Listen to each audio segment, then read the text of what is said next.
What is good? What is popping?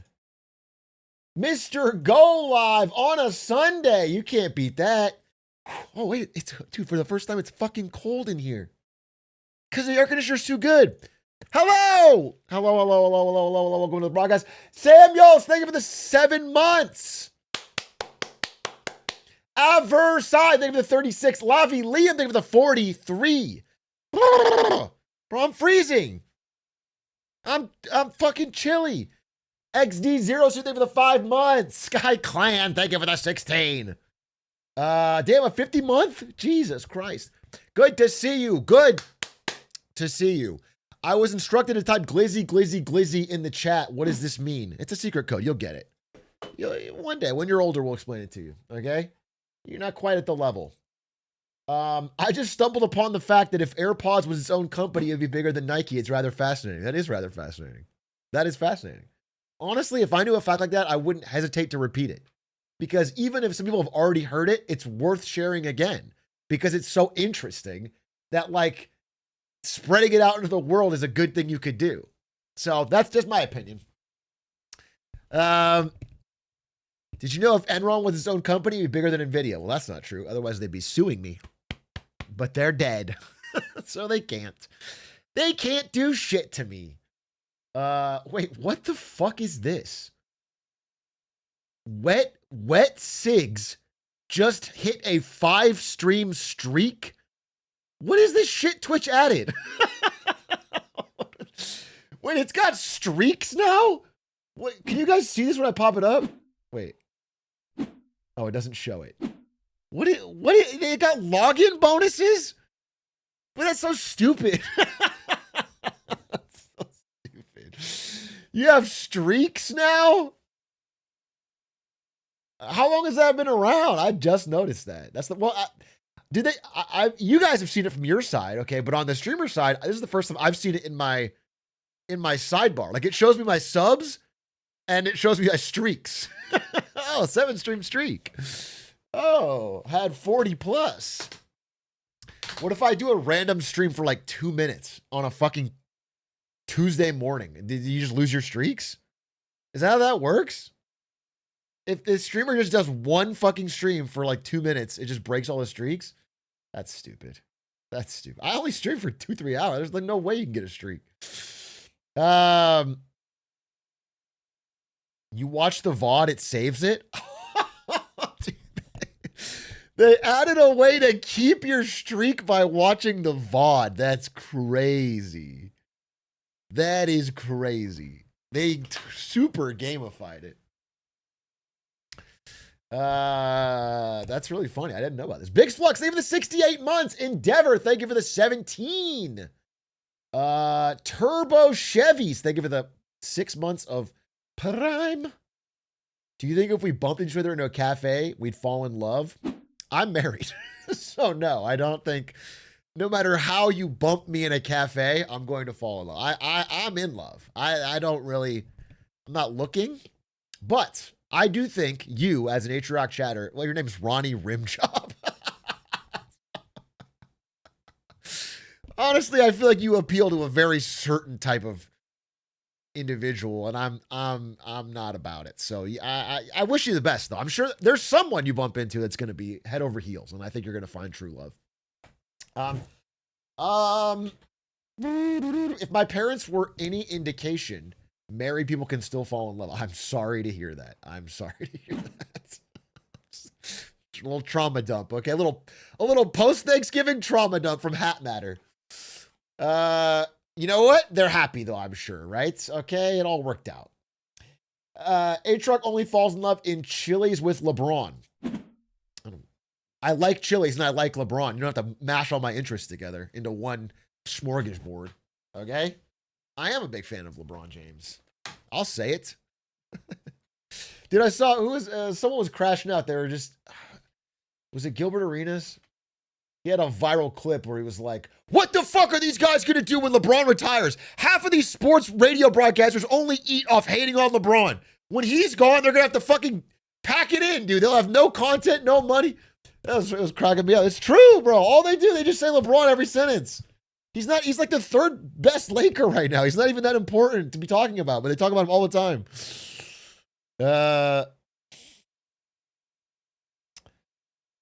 When you say smorgasbord, you get a Swedish citizenship. Dude, it would be so funny if I got one before Aiden.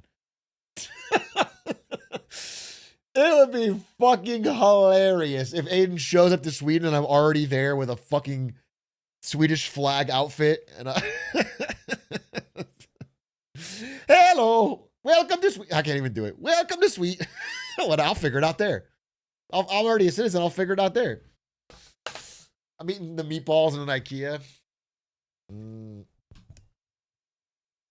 Hey, Big Ev, you picked up the sequel to Strength of the Few. No, you picked up, yeah, I have picked it up and I'm reading it.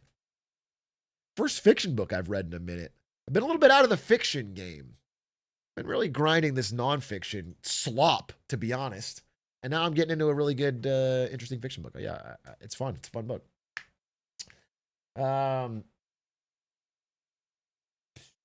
Building, dude, what if I get to Sweden first and I just turn it into America? I just start putting up Walmarts and highways. I get to Sweden and the first thing I invest in is an industrial sized parking lot. Right next to wherever Aiden wants to live. I build the 405 so we can have a little taste of home. That's nice. That's the thing you're going to miss the most about LA is the beautiful 405. First time watching the stream, can't watch without the background music. Goodbye. Oh, really? This is a triggering thing for you? Wait, hold up. I'm gonna see if I can keep you here. The economy! Not so good. Not so good, I think. All right, now you're invested. You're caught up. Not so good. It's like you're there. It's like, holy shit. Activation phrase. Focused up. It really is just better with the music. It's crazy because I don't like the music live. I don't like it live. I don't understand why. Do other streamers do this? Do they have music going when they're just talking? That doesn't seem right to me. It feels weird. Who? Give me an example of who. Stans does? Doug does? Like if Doug is just sitting there talking to chat, he'll have music going. Lud does? Yeah, but Lud. What's Lud got to say? Like Lud's voice is like, you're not listening to the words, bro. It's like a good music track. Okay? It's his emotion. He's just blah, blah, blah, and he's either happy or he's sad, and it's like a vibe that goes with the. It's like listening to a song in another language. It's like about the vibe. They don't hear it. It's muted for the streamer. I mean, obviously I would mute it for myself, but I think I don't know. I've always liked just talking without a music, but then they can add it in post. So, also like, it's just better for the clips if they do that, because then if he's chopping it down, the music's gonna be all jittery instead of like a smooth motion. Stans listen to it. Speaking of Stans, we're doing a Staniel Herbert paternity leave, twitch.tv edition, where 7 streamers are teaming up to give Stans paternity leave by streaming on his channel. Because streaming, the hardest job there is not have paternity leave. So we are going to stream on Stans' channel. I'm taking Tuesday. And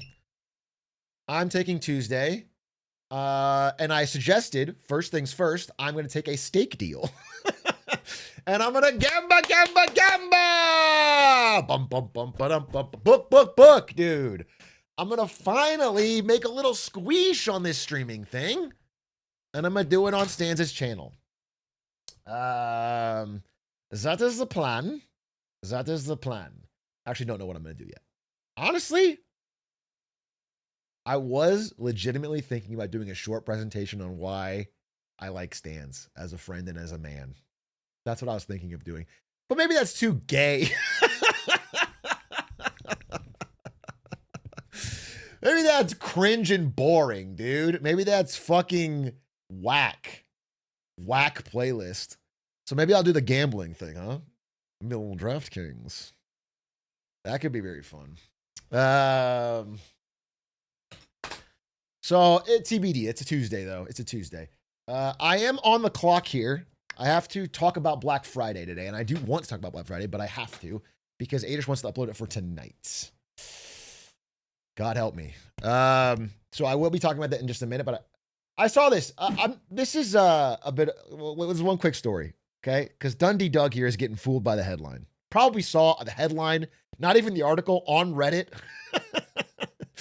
and is now spreading misinformation, really. A 31-year-old Brazilian billionaire with no heirs left his entire $1 billion fortune to Neymar, who himself is already worth hundreds of millions as a football star, because he admired the player's humility and values. Now, here's the thing. The truth of this story is that there is a billionaire in Brazil who technically has willed $1 billion to Neymar, which is fucking crazy because he's never met him. However, what they don't say is that the billionaire is not dead. He's not even close to that. He's in fully health. It's obviously a publicity stunt. It's like very clearly a publicity stunt. The billionaire can change the will at any moment. I mean, if the billionaire died, you know, if Neymar hired an assassin and killed him tonight, he could make $1 billion. But this is more about a guy, because if you look at this guy's history, before this Neymar stunt, he's been constantly glazing and trying to talk to Neymar. And so this is just another way for him to like, he's like the most parasocial billionaire. But the billionaire's 31, yeah, so it's unlikely he's going to drop dead anytime soon.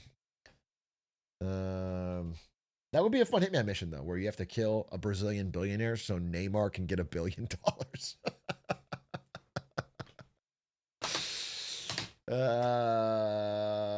IOI could do something really funny. Dude, I had a call with IOI recently. Interesting stuff on the horizon. Could be fun. Can't say it though, and I never leak anything. So, nope, you can't pry it out of me. Tractor mechanic, thank you for the 6 months. Ni hao to you as well. Ni hao. Adish makes $1. Atrioc makes $0.10. That's why he skips stream all the time. Facts. Facts, dude. You know, if I made any money off the Clips channel, maybe I'd stream more. It's all just working out for this fucking Bostonian. Well, it's fucked, dude. I'm not my own man, dude. Elon Musk was right. I've been hey, will you leak the iOS stuff for a Prime stuff? I'll tell you, I'm 1% more likely to do it if you Prime sub right now, Astronauts. Everyone in chat wants you to. Social pressure, social pressure, social pressure. Prime sub right now, Astronauts. Prime sub, prime sub, prime sub. Social pressure right now. If you do it, it will change the odds. I literally might have a huge, incredible fact to share with you. If only you Prime subbed right now. Incredible social pressure. I got like 4 primes, but not from him. Some of you guys are too easily pressured because you weren't even being targeted. Some of you guys, I feel like, are just like, you just fold. You fold too quickly from just any peer pressure. Yeah, you guys, if this were the late 90s, early 2000s, you guys would be smoking cigarettes for sure. For fucking sure. For fucking sure. Now, you might vape.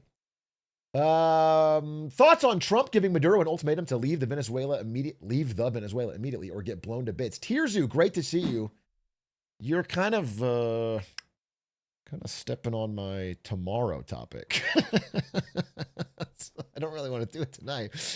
I'm not trying to form a fucking Venezuela thing tonight. I'm trying to talk about Black Friday tonight. Let's talk about this tomorrow. Tirzu, TZ. Okay. Good to see you, though. Hope you had a good Thanksgiving. Might be too late by tomorrow. Well, I think I'll have more information by tomorrow. I don't. Some of this stuff's not fucking good to do live because it changes so dramatically. Hey, Shark, I worked for an apparel-focused marketing agency for a while, and this was one of the most miserable Black Friday weekends in a while. Tell me about it. What made it miserable? You're an apparel-focused marketing agency. So you do marketing for clothes. What was so miserable about this Black Friday?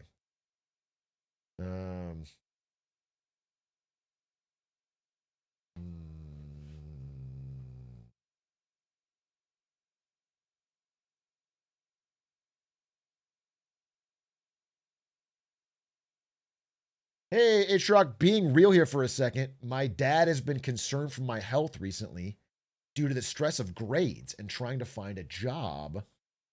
Do you think focusing on getting a job should be our top priority? It's like expense our health? No, I mean, nothing should be at the expense of your health. I am a Bob. That is my personal opinion. Take care of your health for sure. Don't kill yourself. Stress yourself out.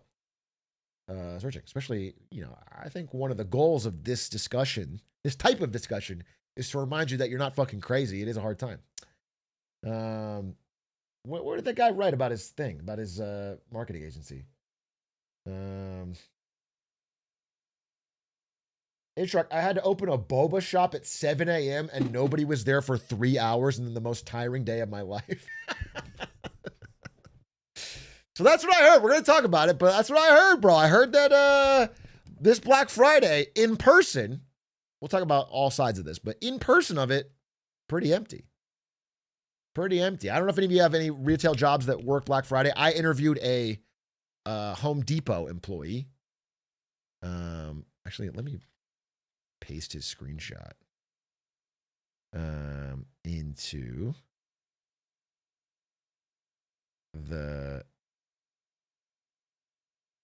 this little prezzo situation. Yeah. Let's do that. Okay. The mall was super busy in my area. Yeah, I mean the Grove in LA was very busy, obviously, but do you know where the origin of the name Black Friday is? No, I guess I don't. I did find out recently that it's it's not just an American thing. It's obviously pretty big overseas as well. What's up, babe? Is your title updated? Yeah, why? Are you playing Dispatch without me? Oh, you want to play Dispatch? Rachel told us to play it together. Okay. But I don't want to play now. You don't want to play now? Because I have guests. So that's a little awkward, huh? Okay. Well, we could play Dispatch tomorrow. Okay. What does the chat think? They seem to be into it. Also, I heard you talking about Home Depot. Is that true? Yeah. My mom passed by this today. It's really funny. Okay. The Home Depot. And they see I think it's so funny. I guess that's funny. That's fucking funny. And Udis. Yeah. I'm waiting for people to laugh at it. Well, they're doing it. They're laughing. There's an Omega lol. Okay. There's Wait, everything's Christmas now? I don't know if I like that. Well, it's after Thanksgiving, so now it's I'm Christmas. The biggest Grinch ever. Babe, even the Jeweller's Christmas. Oh, that one's normal. Okay. Babe, Chicken Walk is Christmas. Yeah, it's Christmas Chicken Walk because it's Christmas. But it's not even December yet. We're going to put on Mariah Carey in a second. That's fine. I'll go. Babe, that's a Christmas. I don't like that. Oh, Lord. Oh. Well, babe, you're Grinching it up right now. So Jokey, think of the 2 months. Penguin is basically the 41. Okay. I got to find this clip, all right? Yes, sir. All right? Okay, we'll play Dispatch. Okay, interesting that she wants to play Dispatch. I didn't think she would want to do that. That's kind of fire. All right, we'll do me and Ari Dispatch. That sounds fun.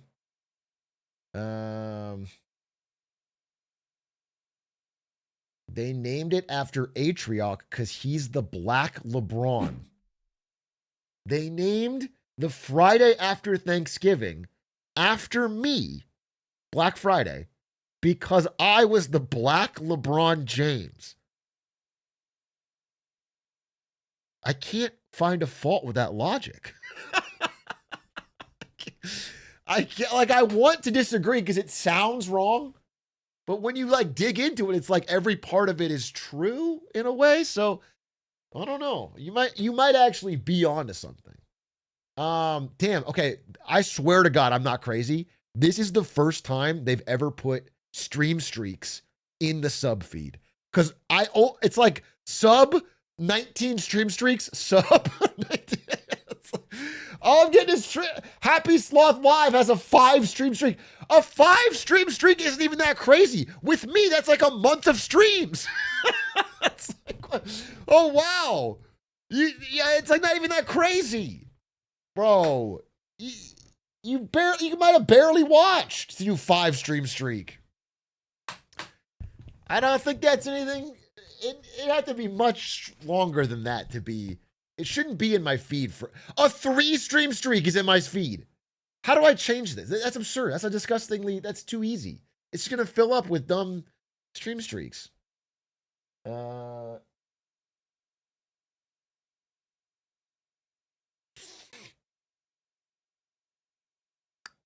can also just watch the VOD and get it. Yeah, it's not even that. Where's the fucking? There's there's nothing. There's nothing truly special about it. Okay. Hey, have I streamed since Thanksgiving? Did I? I streamed on Friday, maybe? I can't remember actually. Maybe I did to the dailies.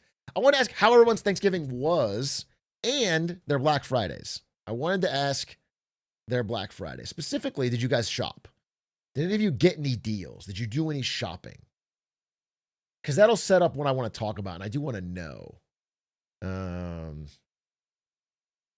Did anyone find any good deals? Nothing. I bought a laptop online. There you go. Tears who's buying. Okay. Big successful YouTubers are buying. The economy's good. Okay. I bought $50 in golf balls. This reminds me. I want to talk about golf. I owe some golfers a half apology. I owe some Twitch chat golfers a half apology. Okay? There's a lot to it. But I do want to talk about this. I think it's actually really interesting. Okay? And I'm a man of my word. So I hold you to it. I hold me to it. Can't do it now. I need to talk about Black Friday. Don't apologize, double down. No, I think I need to apologize. But there's more to it. Okay. We'll talk about it later. But that's a good point. So you bought golf balls. You got an RTX 5080 for under 1K. Wait a minute. That's an actual deal. Wait a minute. How did you do that? So I can tell my friends at NVIDIA and they can arrest you. How did you do? Did you steal someone? That's an actual deal. How did you get that? No one's offering that at like a fucking Best Buy. Newegg got an RTX 5070 for $80. Are these like refurbished broken crypto cards or what? That's insane. That's not real. I've never heard of that. That's the box wouldn't cost that much. He got a speeding ticket driving home after stealing it from Best Buy. Hey, that nets out. That's positive. That's positive EV, bro. That's a net gain. That's called finessing the system.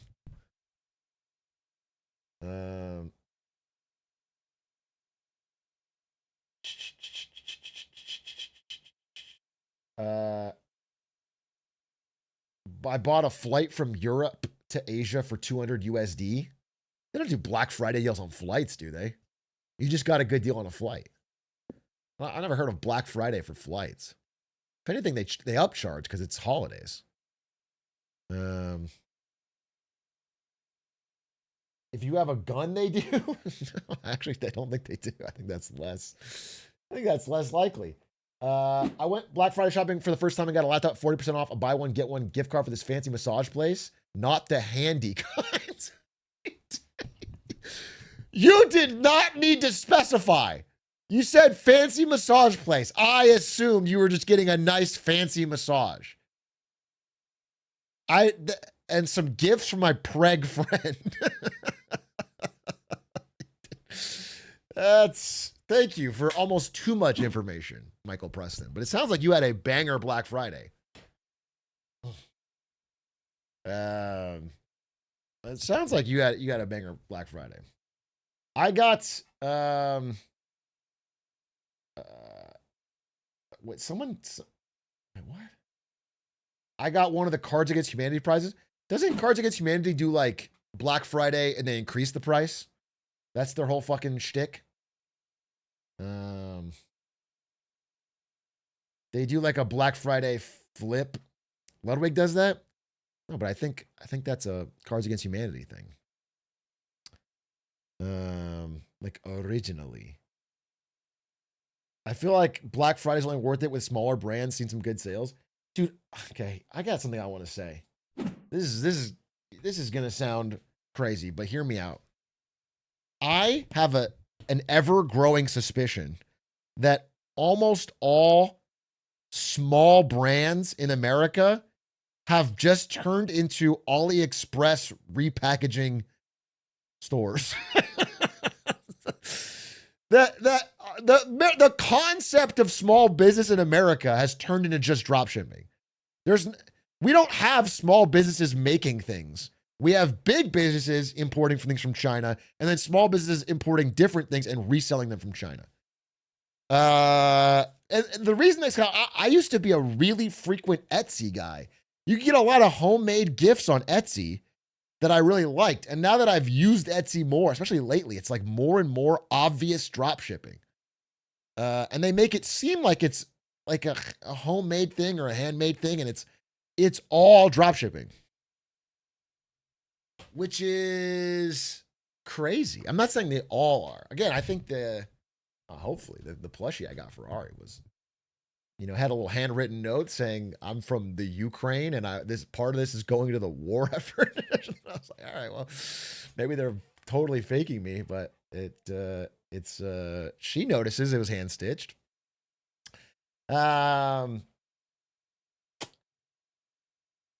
If I find something I like on Etsy, I find it for half expensive. Yeah, like this should not be happening, right? The idea is that it should be only available on there and you're paying a premium because it's like a homemade good. But actually, it feels like so many manufactured things that are small business in America are just drop shipped. And I noticed that a lot. So it's frustrating, I guess. I guess it's frustrating.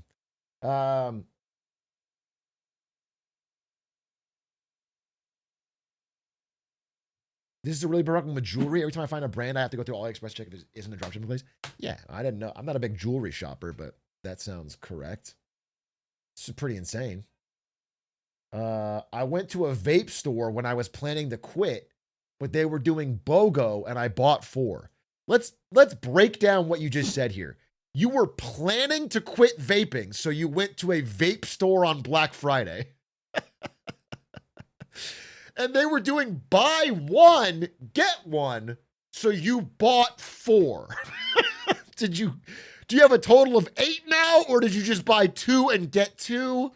Either way, it seems too many. It seems like the implication of this post is that you were about to quit, but the damn sales ruined your resolve. And it's like, it's not the sales fault. You clearly walked into a vape store. This is all your fault. The siren song of BOGO. No, vapors are permanently planning to quit after this next vape. Ain't that the truth? I know that's right. All right, fellas. Victim blaming in 2025. Yeah. I guess I am. I guess if you think he's a victim in this situation, then I'm blaming him. But you know what? I mean, if it's BOGO, are you really going to pass it up? On the other hand, now that I think about his point, it's like, if it's BOGO, you're getting a whole free extra vape. It's like you'd be losing money not to buy it.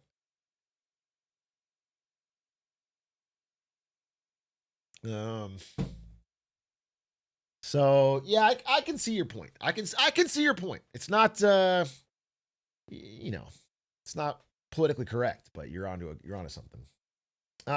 Okay, I want to talk to you guys about Black Friday. We're kind of mentioning, you guys are talking about Black Friday. You're telling me your stories, and the Black Friday is actually really, really interesting this year because it was a bit of an economic data roller coaster, you might call it. Okay, Can I? And it would be so sick if this popped up. Ideally with a roller coaster. Ideally, when I click this button, you see a roller coaster to match up with what I'm saying. And I know that's going to happen, right? Meow. Okay, perfect. Poggers. Poggers. Poggy's me. Wait a minute. Cooking with gas. Black Friday this year was a bit of an economic day to roller coasters. A lot to talk about with Black Friday because there's a lot of competing narratives going around and everybody wants to use Black Friday data to confirm their priors. So let's go into this roller coaster real quick. First of all, Black Friday used to be, in my mind, when I think of Black Friday, I think of my childhood, which is not the 1920s. It's only actually a few decades ago. And I think of like this. This is my mind of Black Friday. Happy holidays, Rick. And to you, my friend. Like, I think stampedes. I think people dying. I think angry mobs. Grab it, Rebecca, grab it! I think moms killing each other for $50 off a TV. That's what I think of Black Friday. I think of the big, massive crowds. I think of people skipping Thanksgiving to line up outside of Best Buy. Thanksgiving and Black Friday seem to go hand in hand. In fact, a lot of people here at Best Buy skip the traditional Thanksgiving meal to camp out here to take advantage of Black Friday deals. If you will take a look at this line, it wraps all the way around the building. Some of these people have been here for hours. Some people have spent a night or two. Dude, I saw a Twitter post that said, I'm not going to a bigger discussion here, but I saw someone saying, like, this Black Friday was great until capitalism ruined it. It's like, well, you can have your own stance on capital. This is also part of the, anyway. So, but if you flash forward to this Black Friday, what you saw was far different from this. What you saw was empty stores. A lot of empty stores. Barely changed foot traffic from outside of Black Friday weekend, like just normal foot traffic. And it was the least observed foot traffic on Black Friday in more than 15 years, excluding pandemic, down 25%. And so again, I talked to my friend who worked Black Friday. He was at our Thanksgiving that we hosted. And he's like, yeah, I have to get up at 6 a.m. tomorrow to do my shift at Home Depot. It's going to be crazy Black Friday. And then he messaged me later and said, it was busy for maybe 30 minutes. Then it fell off a cliff. As busy as an average day of work, maybe a little slower. Rest in peace, brick and mortar. We knew ye well. So, you know, and then when people got to Black Friday, they noticed that the in-person deals weren't all they were cracked up to be. This is the Black Friday deal. $15.98 for this 40-gallon, right? Behind it, it's cheaper. They are scamming us, guys. This is Sam's Club. Not just Sam's Club. End the devastating inflation crisis immediately, bring down interest rates, and lower the cost of energy. We're going to bring those prices way down. A vote for Trump means you're... Go into it. This is more of a political one from TikTok. But over here on Home Depot, again, person I talked to, Home Depot. Home Depot Black Friday sales. $39.88. $39.88. $9.88. $9.88. No sales. $5.88. So people were a little bit disappointed. So, okay, if you're thinking of these competing narratives, you're like, wow, I remember Black Friday having huge crowds. Now there's no crowds. Is this a recession indicator? Is Black Friday dead? Well, a counterpunch came in, okay? I'm trying to present all sides here. A counterpunch came in. People just shopped online. The truth is, the thing that killed Black Friday may not be the economy, or maybe that'd be the whole thing. Maybe it's just the digital realm. People don't want to go in person. They can get all the deals online now. It's been like that for a while, but this year was particularly egregious. Black Friday online sales hit a record 11.8 billion. Okay? They rose 10.4% this year. This is a knockout punch. The economy is saved. The consumers are spending like crazy. 10% rise. In-store sales, 1.7%. Again, not adjusted for inflation, so we'll talk about that in a bit. But so this is overall a good sign. Things are saved. Things are good. Okay? Retail sales are up despite economic jitters. And I want to present this. I want to talk about Black Friday. I think it's interesting because this is a theme running through a lot of my content in this past week or two. I've just felt this a lot. I'm trying to verbalize it now, okay? There's been like this narrative struggle back and forth on social media and in mainstream press and on YouTube and all this. There's this narrative struggle. And on one side, there was this concept of a vibe session. And I think for me personally, it's been one of the most frustrating ideas out there, most cancerous, frustrating ideas. It's this idea that it's all vibes. Things are actually good, and that the people's vibes are just down because of social media, and that everybody's actually doing pretty well. It can spend like crazy, okay? There's this vibe session. On the other side is 1,000 videos on the Big A channel that I'm just pumping out nonstop. Okay? And there's like this tug of war between this is 1 year ago. I'm thinking back to 1 year when I really started doing all this content. Was like, that was when the concept of the vibe session started to gain steam, okay? The vibe session is over, optimism is gaining steam. 1 year, it's over, okay? And then, by March, the vibe session was back. There's a new vibe session, okay? The vibes are back down again after Trump got elected, and yet it's still just vibes. And the concept of that is this, okay? This is consumer confidence. Basically, since COVID, it's been fucking in free fall. It's been plummeting, dude. It's been horrendous. And now we're at essentially all-time lows, okay? Here or at least all-time in our past 15 years. And consumers are basically screaming that they're not happy, okay? Looks like this. Actually, it is all-time lows, I'm sorry. It is all-time lows since they started doing this survey. So lower than the Great Recession, the consumer confidence at 50.8. So we've had these consistent downturns. People are upset. They're mad, yada, yada, yada. If you ask them, do you think your paycheck will keep pace with rising prices? They say no. They say prices are going to rise faster than wages. This spike is since tariffs. 61%, highest it's ever been. If you ask them, will business conditions get worse in the next year? That just hit all-time highs. So people are saying, they're screaming that they have economic problems, and some people call it a vibe session, and that's one thing that I've felt really strongly to push against. However, let's be honest. I kind of want to say since Trump built the ballroom, but at least since like November, and like this month of November, the tug of war here has shifted. The tug of war has shifted way over this way. And now it's pretty mainstream to think this. Like, the middle class is buckling under almost 5 years persistent inflation. Again, the Wall Street Journal was one of like the big proponents of it's all just vibes.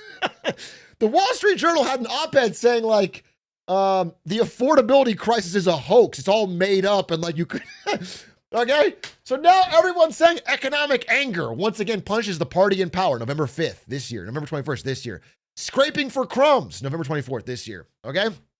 Affordability crisis. So people are saying this now. So it's like, I don't really, honestly, it's like, all right, I'll talk about something else. But then this Black Friday thing happened and I wanted to bring something back because this was the counterpunch. The Black Friday numbers came in and all of a sudden the tug of war pushed all the way back over this way. For some people, retail sales are up despite economic jitters. The U.S. consumer has resilience, huge resilience because of Black Friday sales. Donald Trump came out and used the website justthenews.com/nation/economy, a real viable source to say, you know, poised to be the first $1 trillion season because of artificial intelligence. Okay? He's pushing that the economy is great. And it's back to being the vibe session, okay? And this, you might see repeated on Fox News. So you pull up in Fox News after Black Friday and you're seeing stuff like this. The fact is that we just had the best Black Friday that we've ever seen. And it's not just because people are out there, taking debt on their credit cards. It's because incomes are way up under President Trump. They dropped about $3,000 a person, $6,000 a family under Joe Biden. And it's up $1,500 a person so far this year. And with all that extra money and with the government shut down over so people feel comfortable going back to stores, that we're seeing a really blowout, Thanksgiving and Christmas coming our way. I think all the retailers expect that both online and in-store sales are going to be the highest we've ever seen. And the point is that that's happening even though inflation is way, way down under President Trump. And it was 5-10% under Biden, and right now it's running at about 2.5%. And it's not, it's way lower than wage growth. Right? And so people's incomes are going up by way more than inflation. And that's why we're seeing these blowout sales. So again, I know some people are like, we get your stance on this. Maybe, you don't need to pull the tug of war anymore. But then I see something like that, and it makes me furious all over again. I hear this guy, and this is not nobody, right? This is an important guy. This is Kevin Hassett. In fact, I think Kevin Hassett knew what he was doing when he went on Fox News this past weekend and said this, because right after he did this interview, Donald Trump said, I've made my choice for who's going to lead the Federal Reserve when he gets rid of Jerome Powell in early next year. He says, I know who I'm going to pick. We'll be announcing it. And if you check Polymarket right after this, guess who's number one? It's Kevin Hassett. This guy's almost certainly going to replace Jerome Powell because he's out here hustling, talking about how inflation is down and Black Friday is great and times are good. And this is 3 hours ago. This article is 3 hours ago. This is all happening live. He's saying everything is so great. Okay? So maybe he had a motive. But he's our most likely chance to be the next Jerome Powell, and he thinks things are fucking awesome. And then I see, these MAGA accounts probably based in Myanmar or something, but just in, the so-called experts hate a giant slice of humble pie. The White House came out and confirmed what Doomer swore was impossible. We just had the best Black Friday we've ever seen. Retailers expect both online and in-store sales at the highest ever. America thrives when Trump leads. The numbers don't lie. Let him choke on it. Okay? So that's the new narrative, is perhaps these articles were wrong. The Big A channel was wrong for a year. This is all, the consumer's actually strong as hell. Because that gets my haunches up and I want to talk about it, let's go into it. Let's see if we can break it down. So first things first, if we're just starting from square one, we need to prove or disprove the idea that if Black Friday sales are up, does that mean things are okay, right? Does that mean things, we can't have like a recession, right? So I did a quick check. I went back to 2001, the dot-com bubble and recession, and I checked, 2001. And I checked, how did their holiday sales do? 2000, the one right before, right? It was great. Blowout. We had a blowout holiday season right before 2001. People were buying the Nokia phones, the PS2s, the Motorola talkabouts. Okay, things were great. So at the very least, it doesn't, like in that situation, it didn't disprove it. I went back to 2007. We had a blowout holiday season in 2007, right before the 2008 recession. People bought doorbuster specials at Best Buy, including the Xbox 360, the brand new iPhone, the video iPod, a DVD copy of Shrek the Third and Transformers and the Wii, okay? People spent like crazy, even as, there was a lot of doom and gloom going into this 2007 holiday season. People were like, wait a minute, things are kind of shaky. Is retail system down? No, they spent like crazy. It was up. So at the very least, there's a counterfactual here, which is like, if they were purely up, that would still not be a strong piece of evidence. It doesn't disprove the chance things get worse. But there's more. That's just the beginning. Because what was that key part that he said in that speech? It's not just because people are out there, taking debt on their credit cards. It's because... Okay. He's right. They're not just taking debt on their credit cards. And why is that? You know it. It's because we're so much far beyond credit cards, baby. We've got so many more options. Credit cards are old school. We got buy now, pay later, baby.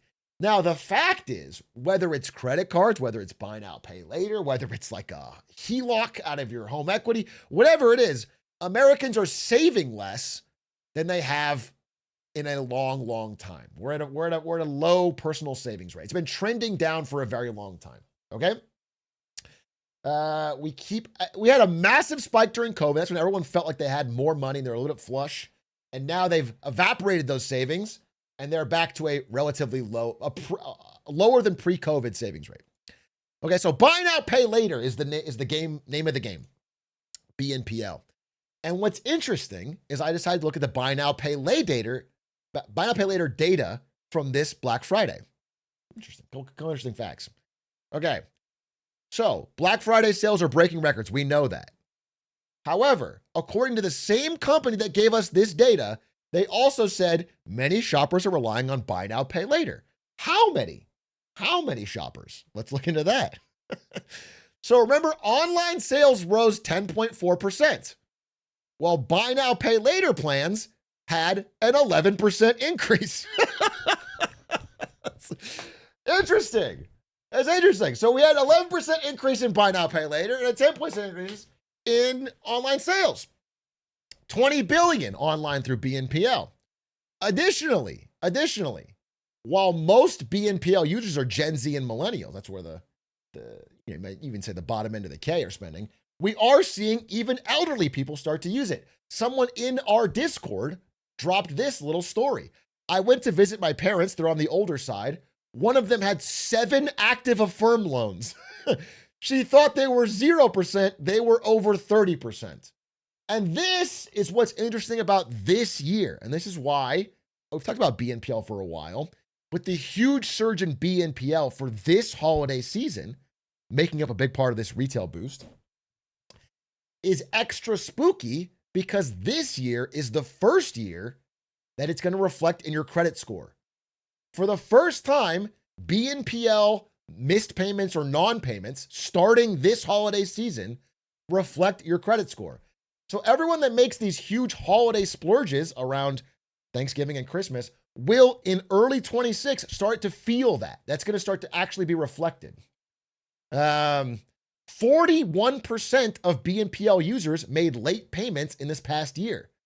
And now, as of this Thanksgiving, we are seeing a rise in high-income borrowers, men, young people, and parents of young kids. It's like half the country.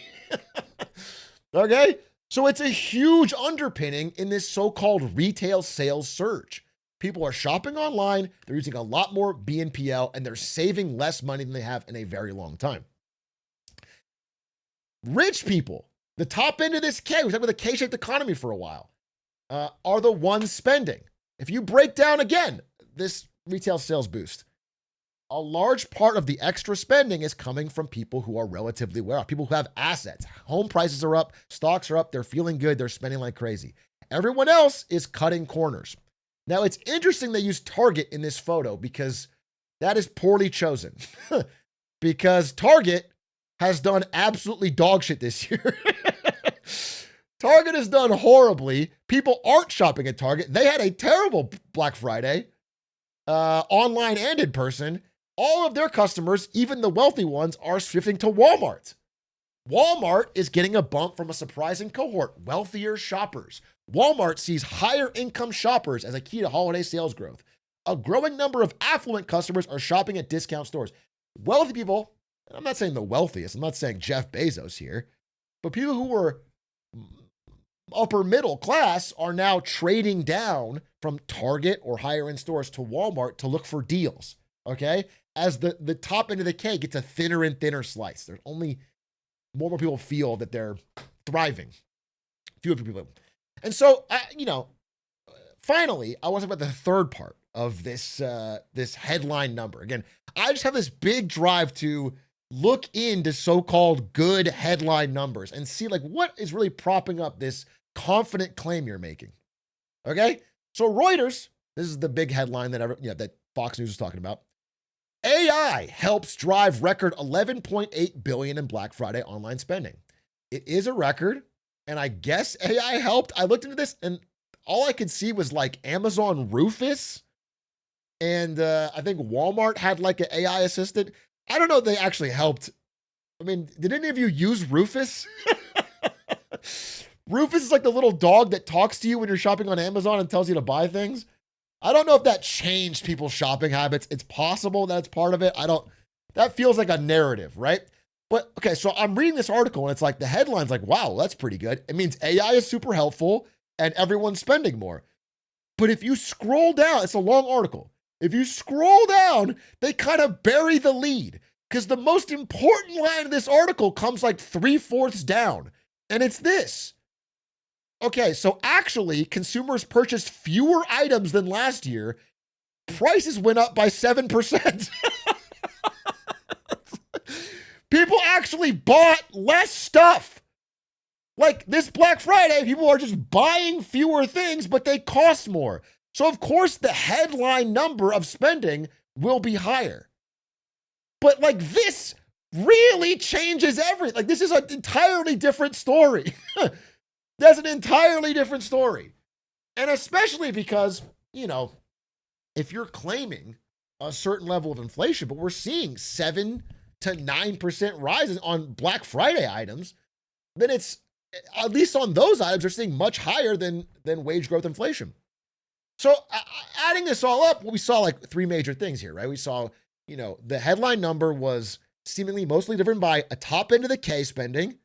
It's driven by inflation on the prices rather than increase in goods sold. And there's debt. The consumers at the bottom end, like the millennials, Gen Z, younger, are using a lot more buy now, pay later, credit card, next thing. So when you factor those 3 things in, I would just say that this narrative is a lot shakier than this picture would have you believe. That's all I want. I just find it to be frustrating, this concept of telling people how there is no inflation, things are great, it's all up, okay? Bothered me and I wanted to say it. However, there was some good news on this Black Friday, and I want to leave out some bad, I don't want to be all bad. There was some good news. First of all, Starbucks has had a long struggle in terms of trying to crush any and all union activity. Starbucks has been trying to crush their employees' union for a very long time. And this Black Friday, they are currently having their most successful strike yet. This is the biggest and most impactful and longest lasting Starbucks strike they've ever had. And on Black Friday, they expanded it to more than 120 stores. Currently at 65, they doubled it on Black Friday. Okay? So they're making a real, finally significant progress on their attempts to strike against Starbucks, which is a good thing because Starbucks, again, has done a lot of like shady anti-union stuff. It should be your right as a worker to bargain collectively to get the value that you deserve. Okay, that should just be right. The idea that we have these weird laws where you can only make a union per individual store, you can't do it as all Starbucks employees, it's insane. There's so many ways the legal system like prevents you from just getting your market worth by bargaining collectively. It's insane. So I think this is cool, and this was a good piece of news. Secondly, listen, TVs were cheaper. I gotta mention it. Okay, at the end of the day, prices on a lot of things went up.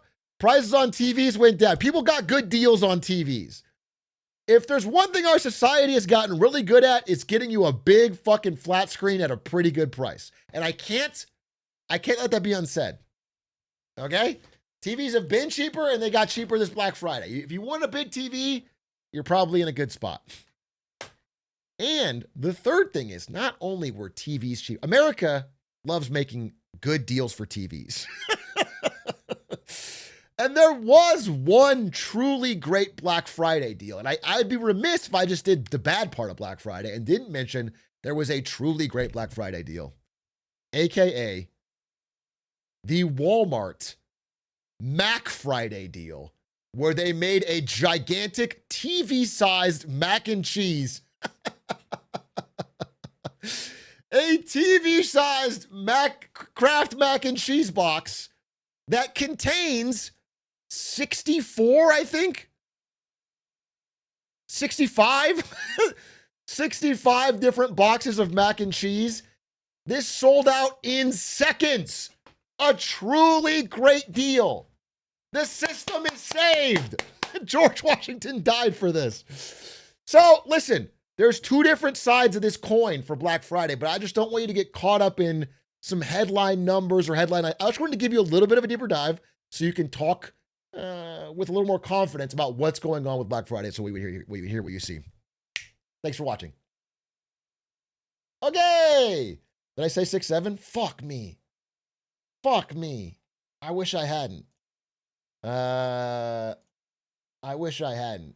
Anyway, did you guys, I want to ask, I mean, did anything I say there contradict what you saw in person? Maybe you guys saw a huge amount of traffic and you saw some great deals. I'm because there's a lot more push and pull on this, I'm trying to see a lot of different sides. I want to make sure that I'm not getting in a bubble here. But I do stand by what I said there. I really don't think this headline number means very much. I saw nobody actually buying stuff, people walking around. I bought a pre-built PC for a sick deal. There you fucking go. There you fucking go. We had very little traffic. I live in the second richest county in VA. I mean, what, you know, I think the general idea is people did go in the early morning to try and get the deals, but you know, a lot of stores have like one good deal and it's like small quantities, and that's like to get people in the door. And then so that deal sells out instantly and then there's nothing left. Like that, my Home Depot guy was telling me they had one deal on like a drill or a drill battery or something. And it was like, that deal was the big one and people got that in the first 30 minutes and then it was gone.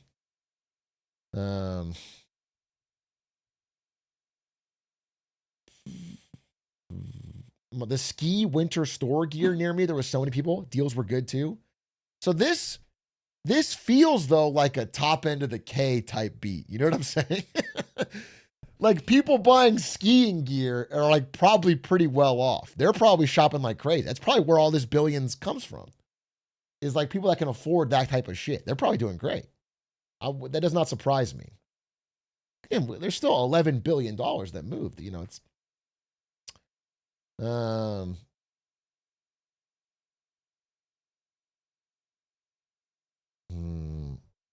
dude.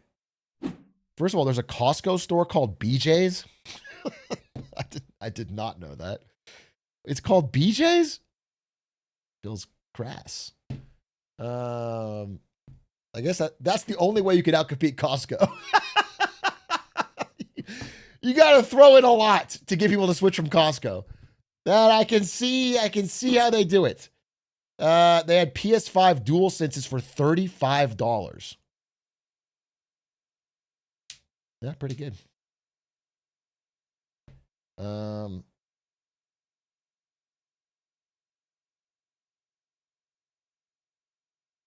I'm sorry. This is this doesn't really tell us anything. The homeless guy at my Walmart who usually tries to start fights with people just walked around looking at the prices and shaking his head. It was very sobering. This is a very anecdotal. I can't really draw a conclusion from that. That seems specific to him. Okay? If he's not fighting people, I don't think that's a recession indicator that he's not punching people.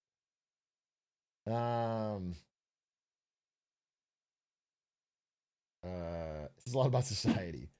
Only the MacBooks and iPads got sold out immediately. Fucking Aiden probably bought them all, dude. Aiden probably bought 10 iPads just so he has an extra one for his first class flights. Top of the K, folks. Top of the K. Aiden Calvin. He bought an iPad for every room.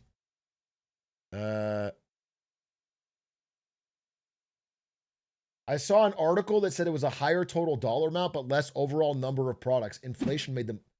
You saw an article that said that? Where? Well, that's so interesting. Where did you see that?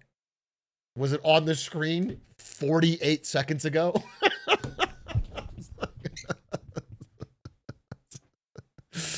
I can't wait. You just show up in the last 1 minute and then quote me something that was on the very final slide of what I just showed.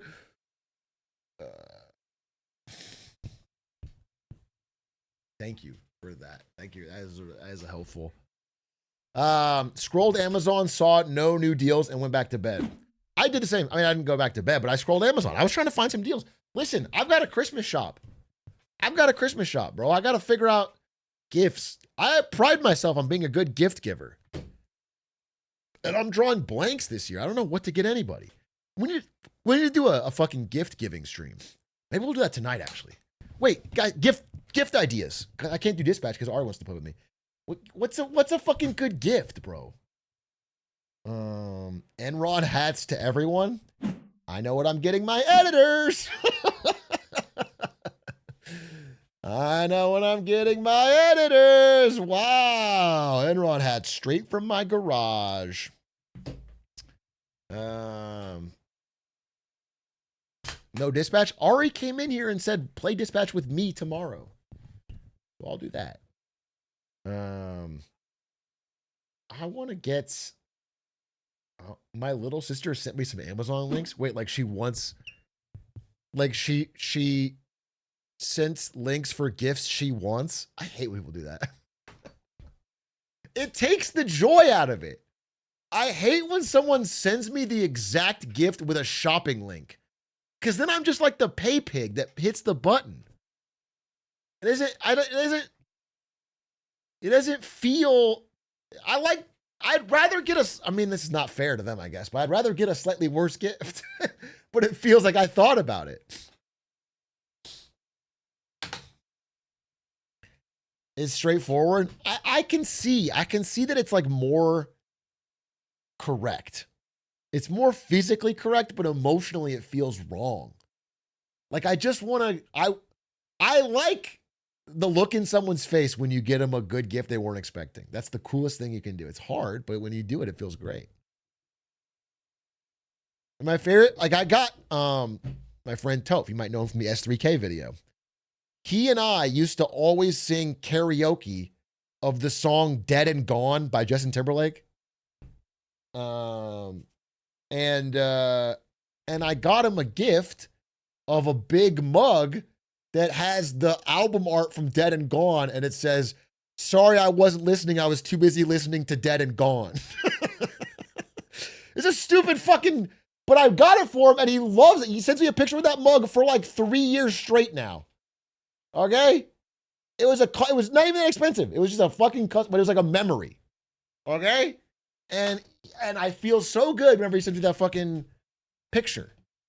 And so like I like that. Or I remember I got Blur. Blur got the world record in Slay the Spire. So I got him a little plushie of his favorite card in Slay the Spire. And now he calls me a great gift giver fucking years later. When you get someone a good gift, they fucking think about it. It's awesome. And none of that was like particularly expensive. It was like more thoughtful. The lesson is you should get everyone the Dead and Gone mug. Best gift you received? Best gift I received. That's a great question. That is a great question. I think every time my chatters gift me their knowledge with their messages, that's probably the best gift I received every day. You know what I'm saying? Every time my chatters jump in and drop their incredible, thoughtful ideas.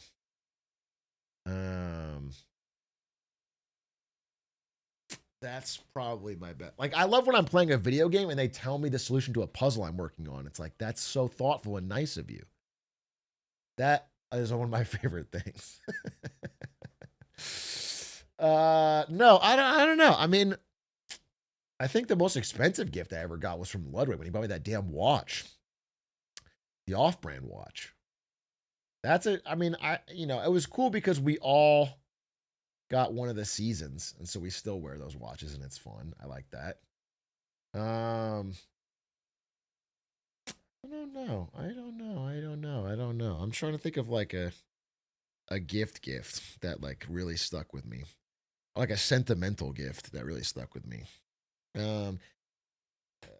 One of the chatters at that live show gave me a Chinese Air Force watch. Like an authentic watch worn by the Chinese Air Force right now. And like that was badass. That was like one of the coolest gifts I ever got. I guess I like watches. I don't know. I've gotten some good books as gifts. Dude, I remember I think I told this story when my dad was here. I tried to get my dad a gift. This is a big flop from me. My dad does not read books at all. Not at all. Not once in his life my dad ever reads books. And I tried to get him the book, The History of ESPN. Because like my dad loves ESPN. I'll get him this book, The History of ESPN. And then he got to page 4. But I remember right as he opened it, he opened the book, he looked at it, he's like, Brad, I'm not going to read this. And then my face was kind of crestfallen. And then he's like, oh, no, thank you, though. Thanks. You tried to save it. And so I stole it. Yeah, the book is on my shelf. Because I read it. Fuck it. It was interesting. If he's not going to read it, I'll read it.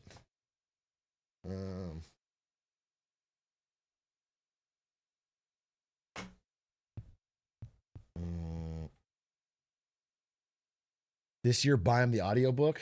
Dude, my dad's easy to shop for. I get him something diving related. I'm going to get him a shirt that says, rather be diving.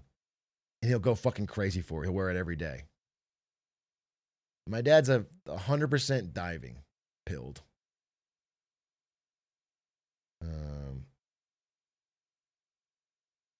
Oh, that's the nicest gift. Wow, how does my chat know this better than me? This is crazy. My brain's fucking rotted, and my chat remembers my most sentimental gift. Yeah, dude. This is my favorite gift of all time. I was a little kid. It was Christmas 2001, 2002.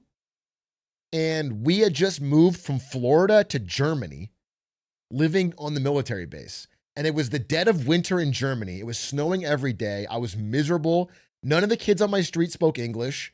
I was lonely and sad, and I missed America. And I missed Florida, and I was sad. And on Christmas Day, we got a Nintendo 64. And a bunch of games. Like 3 games or whatever. Mario and Pilot Wings and whatever. And I'm like, holy shit, yes, Nintendo 64. This is awesome. And then I take the game, I plug it in, and it instantly fries it. Because he got us a PAL or a North American N64 and PAL games, or other way around, whatever. They were the wrong, so they didn't work. And so, and then my mom was like, I guess Santa messed up. And I was like, as a kid, I was just fucking devastated. Like, oh, this is I was so looking forward to this. And I didn't have anybody, I had no friends nearby. And then, and it just didn't work. Couldn't play it. And I'm just sad. And so my dad on Christmas fucking Day goes out and waits in line for hours and hours in the snow and in the cold to get the right. I think he got the NTSC N64 or whatever. And he came back, and I remember as a kid, I gave him the biggest hug, and I was so happy. And it felt like I thought Santa was real at the time. I was like, my dad's better than Santa, low key. I thought that. And I've never forgotten that. I guess I forgot it now. You had to remind me, but that was a great moment. It was a really sweet thing to do. And then, little did my dad know he was making a huge mistake, because I wasn't a gamer before that. I wasn't a gamer. He ruined my life. And I became very, very sullen. And I became very anti my dad after I started playing video games all day. So, he kind of changed everything. I would never have played League of Legends if it wasn't for my dad. He came back around, though. I guess I could come back around. So anyway, that's the story. That's probably my best gift. That was a really nice thing to do. I'm missing. I mean, it's not fair to say this. By the way, if anyone's watching, if my mom happens to be watching, let's just be 100% clear.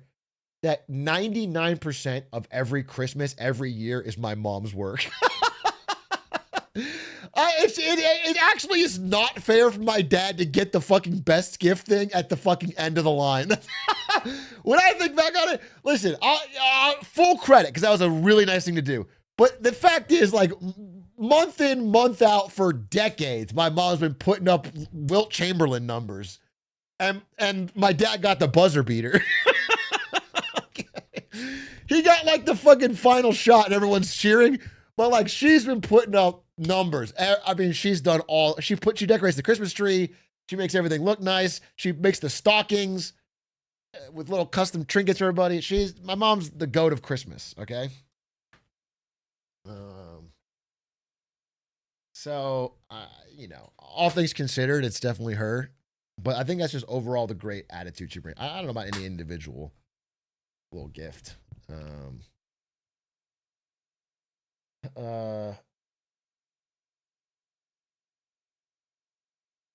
Oh, this makes me want to cry, dude. In 2008, when my parents were struggling, the presents sucked, but I believed in Santa. So I told my mom Santa really skimped out this year, and she was sad. That's one of the saddest things I've ever heard. That makes me want to cry right now. That makes me so sad. That is such a mean thing to say. I mean, obviously, you didn't know, but that's so mean. That is so devastating. I feel so bad for you. You should call her and apologize right now. That's so sad. I can't believe you did it. They told me Santa didn't exist because of that. They kind of wanted to hit you back, bro. You tit for tat, bro. Tit for tat. You can't fuck around with that shit. They should have said Santa was broke, bro. They should have kept the lie up and been like, yeah, Santa invested in a few too many subprime housing loans. Santa had a lot of money in Wall Street. Little R-dubs. He took a loss on some fucking JP Morgan stock. Santa put a lot of money into Bear Stearns. That's sad, bro. That's sad.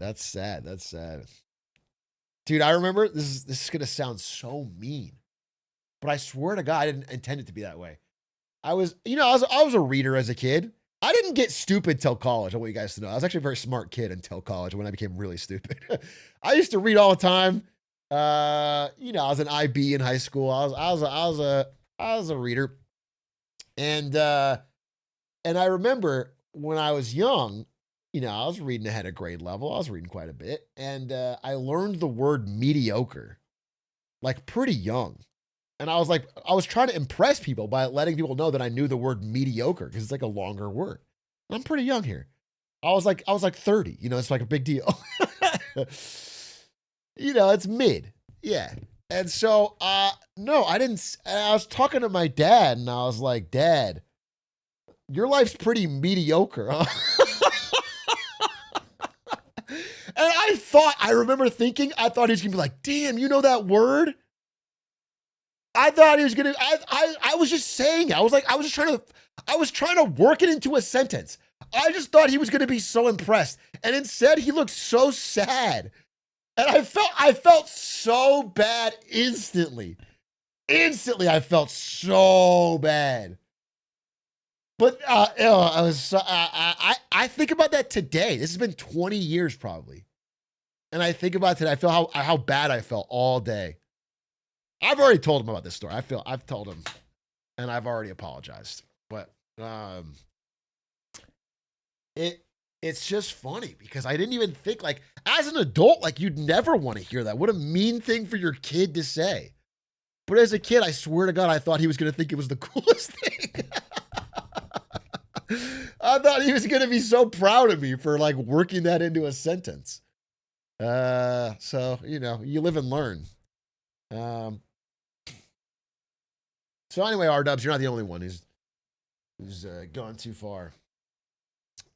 By definition, it's true for a lot of people. The worst guy at a party. Statistically, the median is the most common, so there's going to be You shouldn't think about it as a. What a fucking crazy thing to say, bro. What a crazy thing to say. Reddit ass. Read Rdub's chat. What did he say? User Rdubs.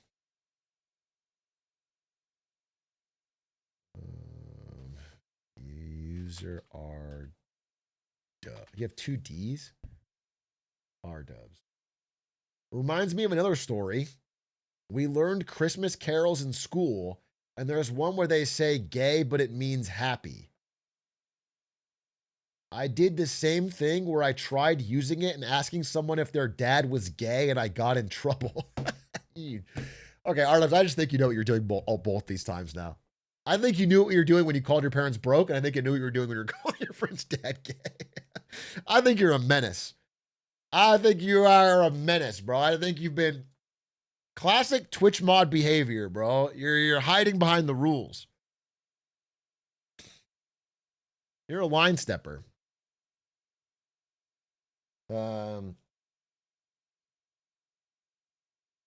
asks, is your dad happy?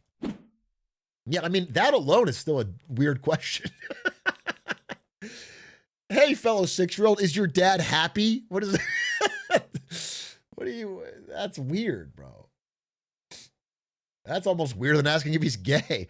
Asking if your dad's gay is not even necessarily a bad thing. Maybe your dad's gay. It's like, is your dad gay? I'm interested in knowing if your dad's gay or not. It's not, is your dad happy? That's like a personal line.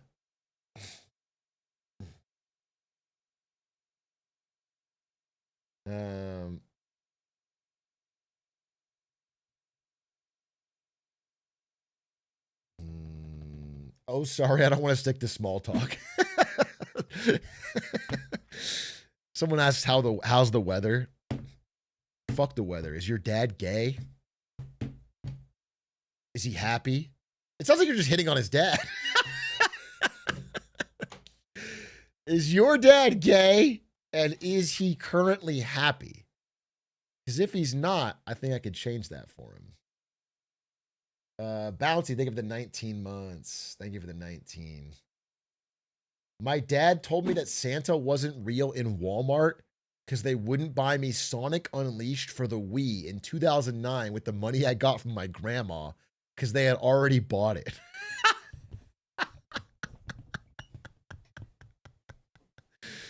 Bro, they shouldn't have bought it for you because it was a trash fucking game.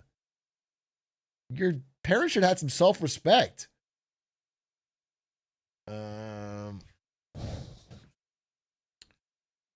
But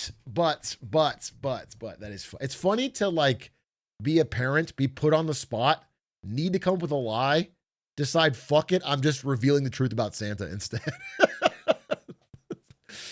It's like, thinking of some kind of excuse why you can't buy this is too much work. I'm just going to tear down your worldview.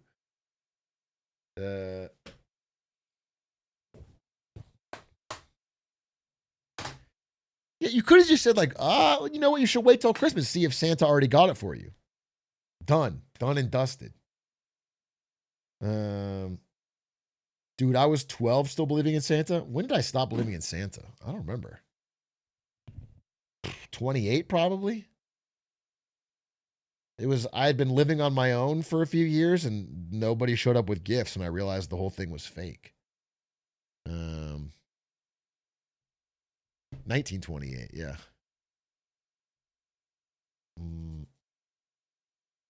My parents told me Santa wasn't real the same day they told me I was an accident.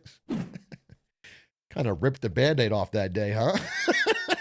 Just dropped a lot of truth nukes on you in one afternoon.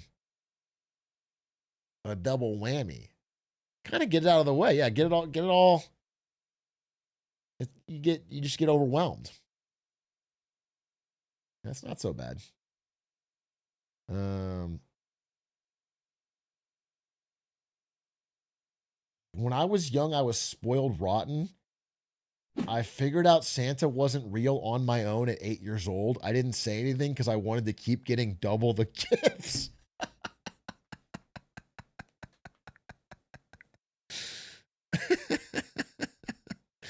Double the gifts. That's wild. That's so funny.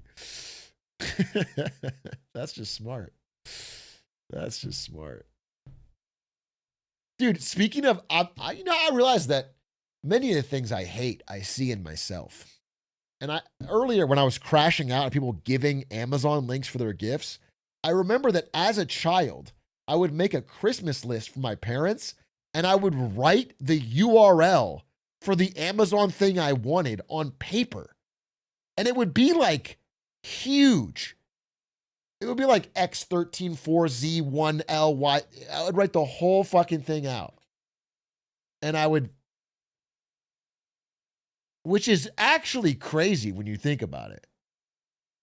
And it was just Pokemon stuff at that age. Whatever age that was Pokemon age. Enzo Mutt, thank you for the 10 gifted. Much appreciado. Thank you, Enzo Mutt. You have a message? All I know is if I was shopping for Christmas this year, I'd probably go to failedcoast.co and buy some awesome Enron merch or an EBITDA hat to let the person in my life know that they can represent corporate fraud proudly. That's probably what I would do, but that's just me.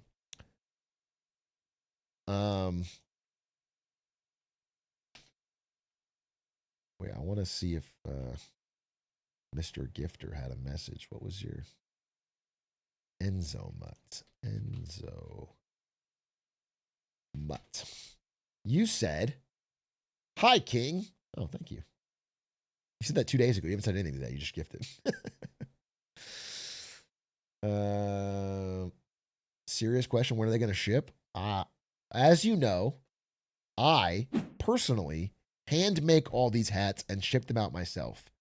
So I am the single best source for how and why you're going to get them. And that's why I'm overworked this holiday season. Much like when I was at NVIDIA, I made all the GPUs by hand. I soldered them in my garage, and that's why there was a shortage.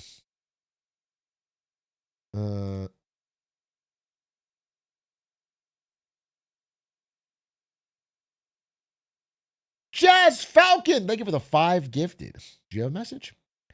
Jazz Falcon. I'm sure you know someone that would love those metallic, heavy, high-quality fidget spinners. Wait, I'm sorry. 3 different times you said, those metal, heavy, well-made fidget toys. Those metallic, heavy, high-quality fidget spinners. I'm sure you know someone that would love those high-quality fidget spinners.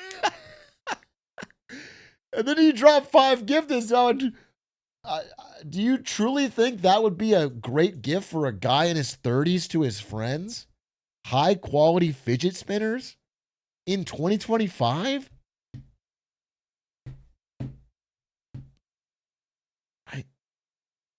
Do you sell those? This would only make sense if you sold those. I don't understand that idea as a gift.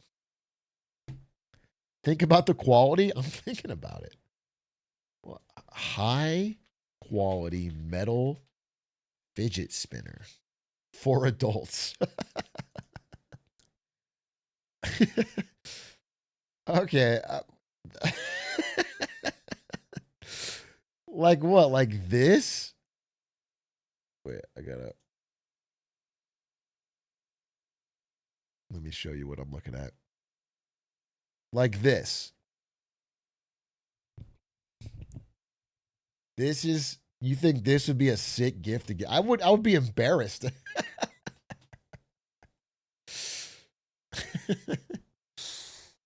Holy wicked. Fuck, that's cool. Be honest. You're at a party, right? Standing in the corner of the party is a guy in his mid-30s wearing an Enrod hat, beard, flicking this fidget spinner. Do you think A, coolest person alive, B, holy shit, what a sex god, or C, all of the above?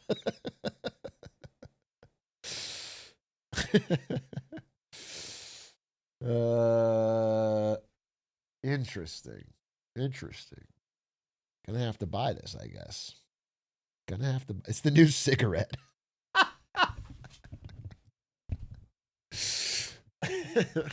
Marlon Brando.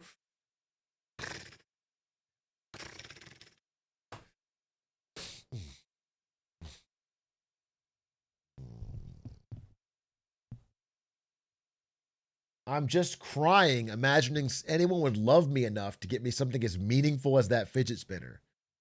Yeah, you seem maybe a little deprived. But I hope you get one. Sludge, thank you for the 8 months. Overtime Pluto, thank you for the 17 months. Noy the Knight, thank you for the 5 months. Prasad, thank you for the tier 1. Dilam, thank you for the 39. That guy, Ed, thank you for the 4 months. Okay, I do want to talk about golf as well. I do want to talk about golf. But could we do a quick scrandle? Just one scran? Can we just scran for the man? A quick scrandle for the fucking...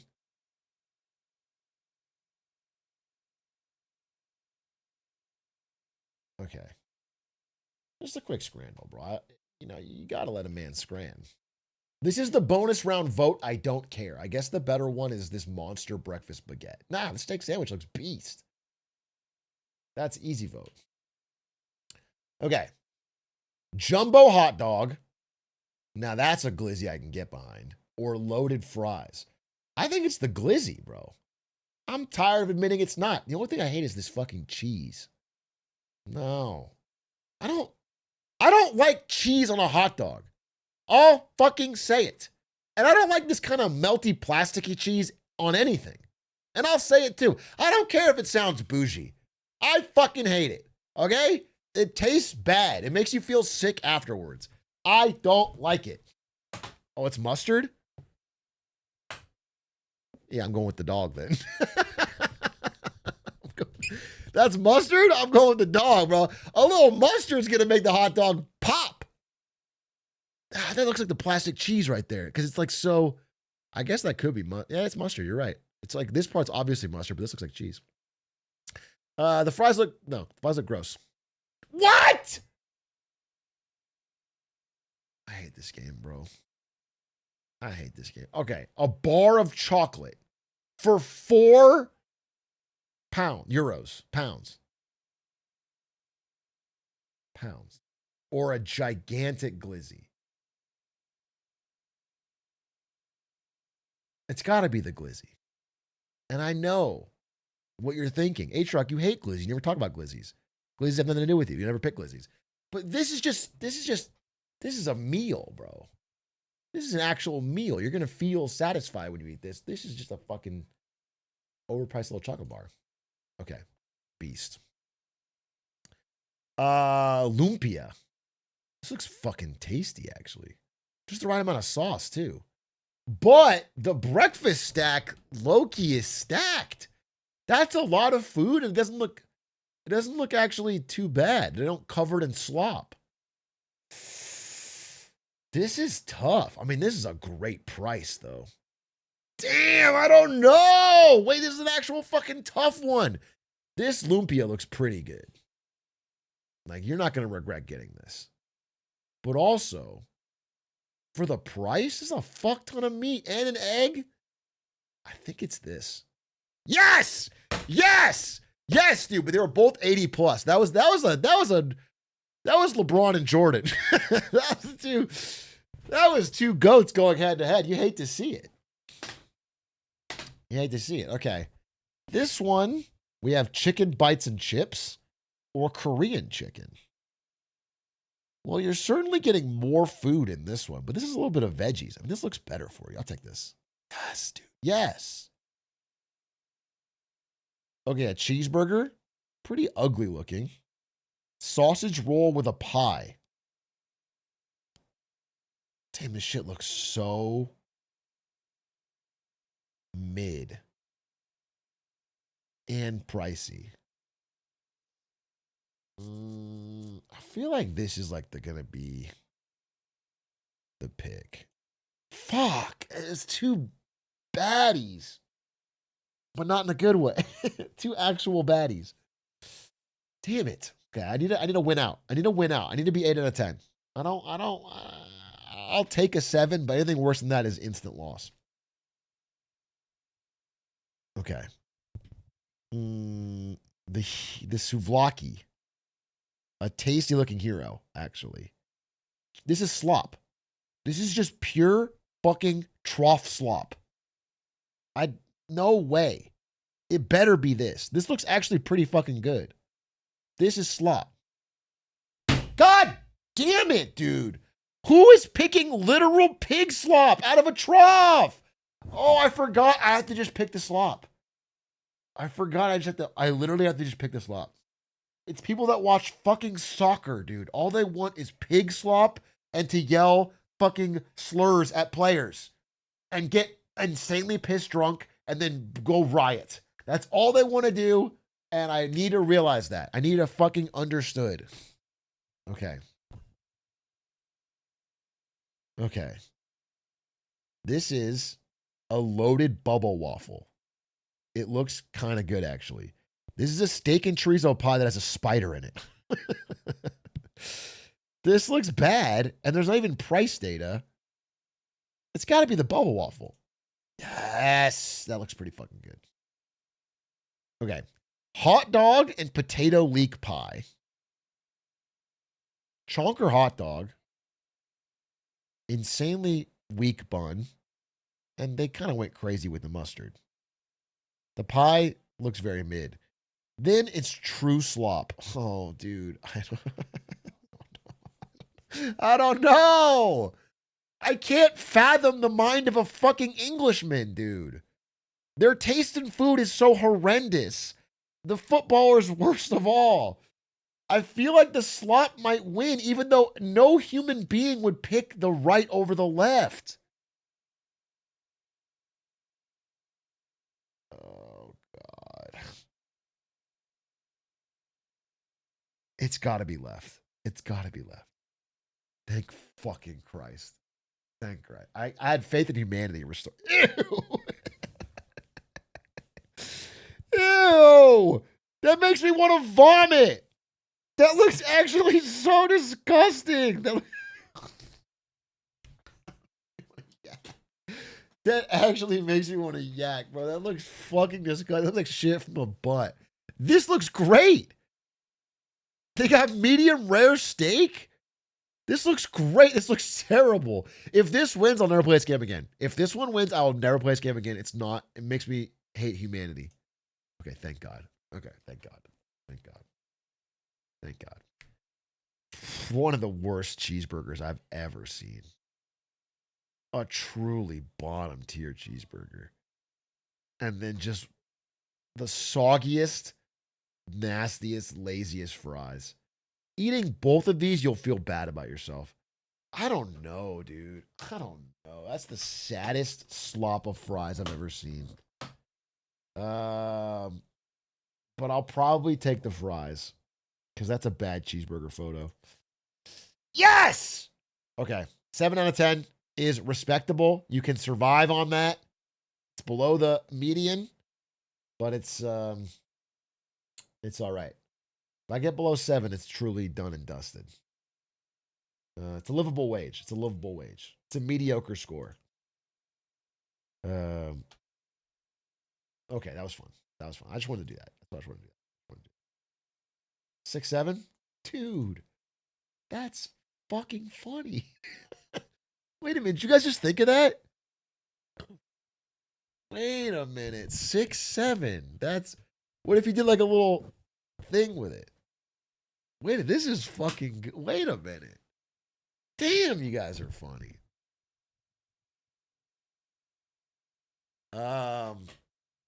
Holy. Write that down. Hey, wait. Lakers check. How they doing? Lakers 8-win streak. About to have a fucking 8-win streak or a 7-win streak. Easy money.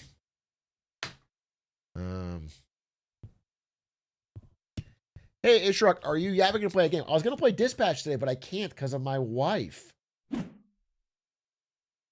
The old ball and chain, dude. So I could play. The problem with Road to Empress is that I hate my chat and I don't want to do the things they ask. It's because I don't want them to be happy in the holidays. So I'm constantly trying to make them upset whenever possible. You know what we could do? Fuck it. Do you guys want to ball out of control? Do you want to ball out of control and watch crypto fucking Shark Tank? Because I got good energy. I got good mood. I would love to watch episode 2 of Crypto Shark Tank. I've been one to watch it, actually. That sounds fun as fuck. That sounds hype. I'm going to go ahead and say, let's do that. But I got to find episode 2. Watch Killer Whales season 2. Episode 2. Well, I'll do the golfer apology on tomorrow because I'd like to pull. I might farm a clip out of it actually because I think it's interesting. There's like more to the story that I want to share. I think it's interesting. But golfers, get ready. Okay. Wait, let me blow my nose and let's get a snack and let's watch. Let me change my title. Let's change my title. Crypto Shark Tank is back. Season 2, Ep 2, baby. Okay, 1 second. Blow my nose, which usually means actually blow my nose, but for this show, it's going to need cocaine. And I'm going to get a drink. Get a second drink. Okay? And then we watch Killer Fucking Whales.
Hello. Hello. He's not coming back, Jack. You thought I just dipped? You thought I just fucking dipped? You thought I just... That's it.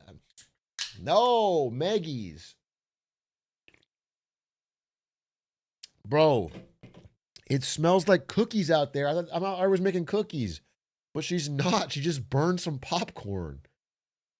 Fuck, I have the hardest life in the world. Did you say woke ass drink? I drink a fucking Spindrift and now I'm woke?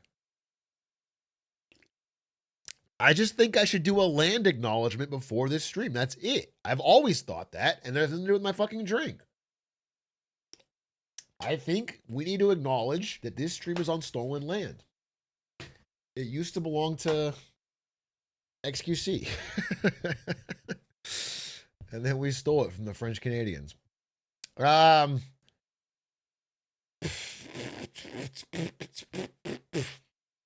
Okay. Killer Whales.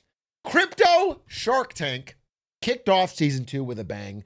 And I am very, very excited to see what they've got for episode 2.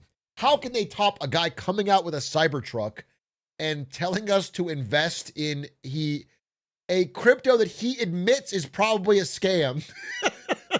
And then all the whales go in on that, and the actual business they go out of. How do you top that? That was an incredible start to season 2. So let's see.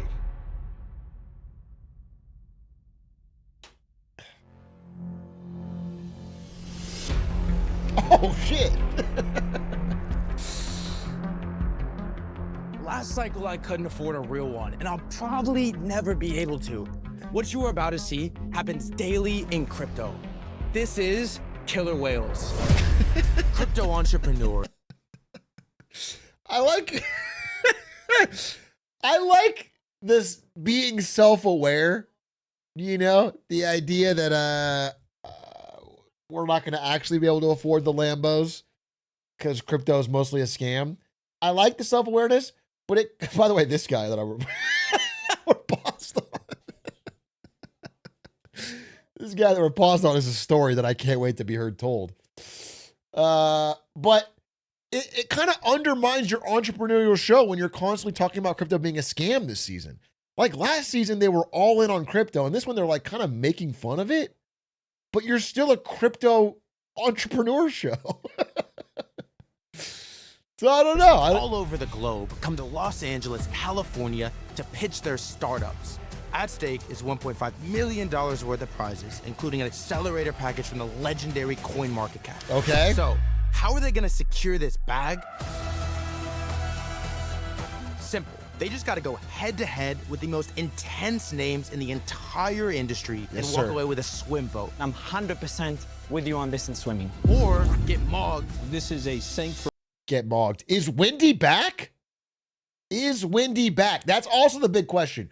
They showed Wendy in the trailer, but in episode 1, she wasn't here. For me, you should go find another We need job. Wendy back. Nothing. Introducing the Killer Whales. She's a woman. Gracie Chen is the queen She'll of call you data out on with her a shit. laser eye for excellence. As the CEO of BitGet, one of the world's largest crypto exchanges, she oversees $10 billion worth of transactions on the daily. Bringing the sauce to crypto, Illa the producer is a Grammy-nominated, multi-platinum music producer and the head of community for Yuga Labs. You better come correct, because this bullshit meter is second to none. From Long Island paperboy to Wall Street hedge fund manager, she a brief stint as Trump's right-hand man in the White House, Anthony Scaramucci, has $500 million in assets under management. One half of the largest crypto YouTube channel in the US, Altcoin Daily's Austin Arnold, made it to over 1 million subscribers by posting a video every single day for the last 7 years. They don't miss. Shit. Mika Laluz delivers top-tier crypto content on the daily, sitting on the front. Wait, what? New woman? Every single day for the last 7 years. They don't miss. Mika Laluz delivers top-tier crypto content on the daily. Sitting on the front lines of emerging tech, she guides her followers through the rapidly evolving crypto landscape. Hey, I'm going to say it. I don't think being a crypto content creator is a qualification. I don't think retweeting crypto scams every day is enough of a qualification. That's what I'm going to say. I mean, it sounds harsh, but I think, listen, there's people that are crypto skeptics like me who all believe in basically nothing crypto. And there's people who are like a couple degrees into crypto. They're like, listen, most of crypto is a scam, but there's some real stuff in Bitcoin. If you are a crypto influencer, I guarantee 100% of them have promoted a scam. If you're that deep into crypto, you have 100% promoted a scam. There's no doubt in my mind. So it's almost like an anti-flag. First up, we have a new spin on the entertainment franchise. Let's see if they can lure in the Killer Whales. Just say you hate women? My I name like is Lucy. Ian Bentley. I'm the CEO of WagMe Games. My name is Scott Herman. I'm the VP of Strategic Partnerships for WagMe Games. Okay. Oh, and I'm Thread Guy, your impartial host for the remainder of this No, program. he's the GOAT. We're about to pitch to the whales. Probably gonna have to pee again because, well, I still get nervous. But that's a good thing because it keeps you on your toes. I say we are going to do absolutely phenomenal, Scott. Take a deep breath. Okay, yeah. And let's go kick some ass. Okay. Okay, you gotta pee. WagMe Games. 79% community trust. What does that mean? Whales. Imagine the next big franchise, such as Disney or Marvel, actually comes out of Web3. And you guys have all seen it. I don't know how they're probably going to be mean to this. I'm going to be honest with you because this type of shit was kind of goofy in 2021. But now it almost feels like kind of cute. Like kind of beautiful in a way. To still be doing the Web3 is the next Disney game kind of like People are sick and they've tired heard this of the a same million recycled times. IP. They're ready for something new and original. And original is exactly what we're building here. And with that, we'd like to welcome you to WagMe Games. I'm sure you guys have talked to a few different gaming studios, Yeah. but here's what makes us different. First off, game first is the most important thing. Then create an emotional tie and bond with the characters through a universe, and then bring in technologies such as NFTs and tokenization and a Trojan horse mechanism. Whether you're into comics or collecting or gaming, we have everything. All roads lead to our first game, WagMe Defense. Now let's talk about WagMe Defense for a second. First off, it's a mobile game in which you just download it from the app stores. It's free to play, and all purchases are done by your credit card. Second, First of all, gamers love when you describe your monetization as a Trojan horse. They love when you describe it as like, hey, we're going to trick them so that we can get in there and fuck them up with our NFTs. But it's so funny. Like, they said that line unironically, like they thought it was going to hit. They thought they cooked. Saying like, no. The difference with our Web3 game is we're going to focus on the game. They literally all say that. That is the line that they all say. They all go, our differentiator is that we have actually a really good game. We're game for. They all say it. And it never matters because the game is never as good as the real, actual great mobile games. it's challenging, and it's a very fast game loop. 3 minutes, player versus player, winner takes all. And third, quality, AAA graphics, being able to understand just what our universe feels like on a very small device in order to make sure that we can compete on a global level. And if you want to compete on a global level, you have to start thinking outside of just Web3. If you want someone to download your game from the App Store and start playing immediately and without any knowledge of crypto, any knowledge of wallets, that's where you need to be with Web2 users. And is WagMe Defense sticky? Well, in closed beta, it actually was statistically the top 25% as far as revenue per user. And we're not stopping there. Animated series is on the way. More games, an entire franchise built around toys and merchandise, even AI integration. And we're so confident that These guys are like I feel like they got unfrozen from ice. They fell into a ravine in 2021 and got frozen, and they are literally. It's like buzzword central. The game. Who is planning an anime and toy line before the game has even got players? Before it's even fun? There's no. we can make this happen because we have a stacked core team with guys from experience in working at EA, working at Marvel, and even Disney. And founders, let's talk about us. We're a bootstrap. Bro, Concord had $100 million, the backing of Sony, and people that were just dedicated to making a game that was fun to play, and it completely flopped. And you have a much smaller budget making a mobile game, one of the most competitive things in the world, and you have to fucking shoehorn in NFTs and crypto, and you're guaranteeing that it's gonna be big enough to get a fucking anime, and it's absurd. Company. We're the unicorn in this industry to come out of a bear market stronger than ever. And we truly believe that this is going to set us apart moving forward. So Wales, we just got one question. Who's ready to get wet? Whales. I don't think he means it literally. This guy. Been wet my whole life. Okay. Well, they figure that out. Fuck are we talking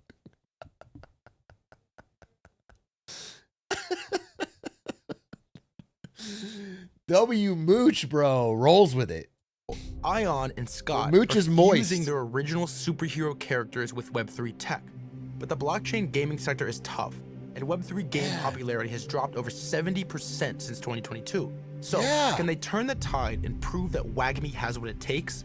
Do you have copyright issues? No, we've hired a company called GadgetBot, who's worked with companies like Transformers, Apex Legends to recreate all of our heroes. And the heroes, these aren't just random characters that were put together. We have extensive lore. We have the comic books that are in front of you, they tell the story.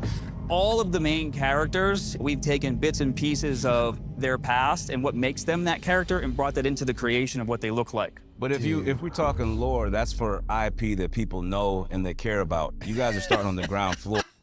Dude, actually, base response. It's like saying you have lore doesn't mean anything. That means you've got like you just wrote some shit yourself. Well, it doesn't mean anything. Oh, we've got lore.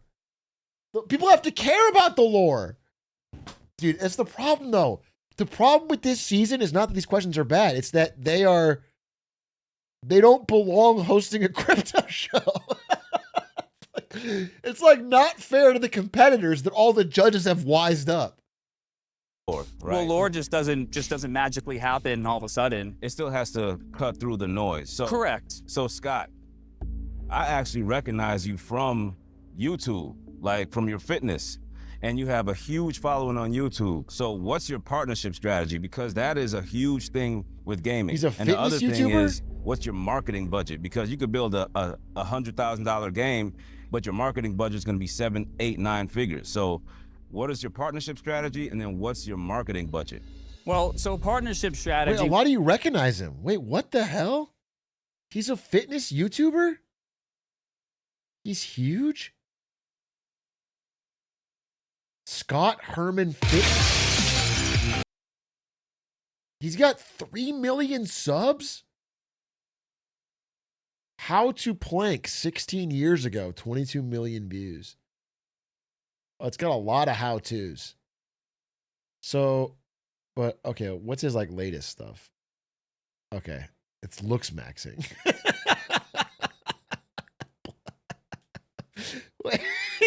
He went from like super helpful how to do this stuff to like clavicular is absolutely insane. Extreme looks maxing. He's done. Gushing blood spewing from eyes while deadlifting. Big bag of shit. Science-based training is killing your gains. This is like drama. Oh, and now he's launching a crypto game. Okay. It got worse. He's done. He's over. He got caught. You're fat, America. Oh, damn. Okay. What we've done is from the very beginning is make sure we align ourselves with companies that can help us take our brand to the next level. We wanted to make sure that our characters felt real. And a big part of the strategy right now, as you had mentioned, my YouTube channel, I built that channel to 3 million subscribers from the ground up during a time where I heard a lot of the same stuff that you people are saying now. Like, how are you gonna do that? And I said, well, I can't give you a straight answer, but I know that I'm gonna work at it as hard as I can. I believe in what I'm doing, and my passion and my enthusiasm is gonna take me to the next level. What did that bring me? I was hired by Lionsgate to head their production for their YouTube channel, and a lot of other things came from that. So marketing budget, we have a 7-figure budget. And partnerships, GadgetBot.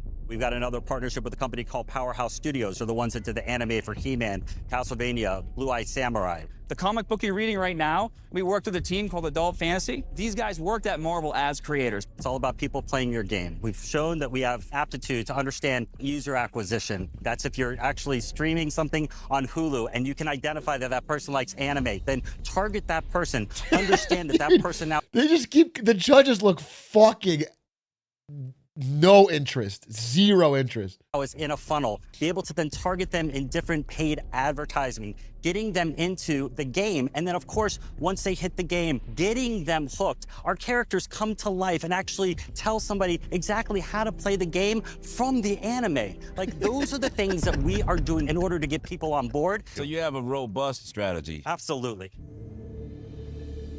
Your game is not live, correct? Yeah, we're in beta. Well, yeah, we're not globally launched. That's coming soon, right? But even in our beta, we have 1,200 monthly active users. We've done over $100,000 in revenue. We already have our own category on Kick. So yeah, we are doing quite well. They've got their own category on Kick. That's their...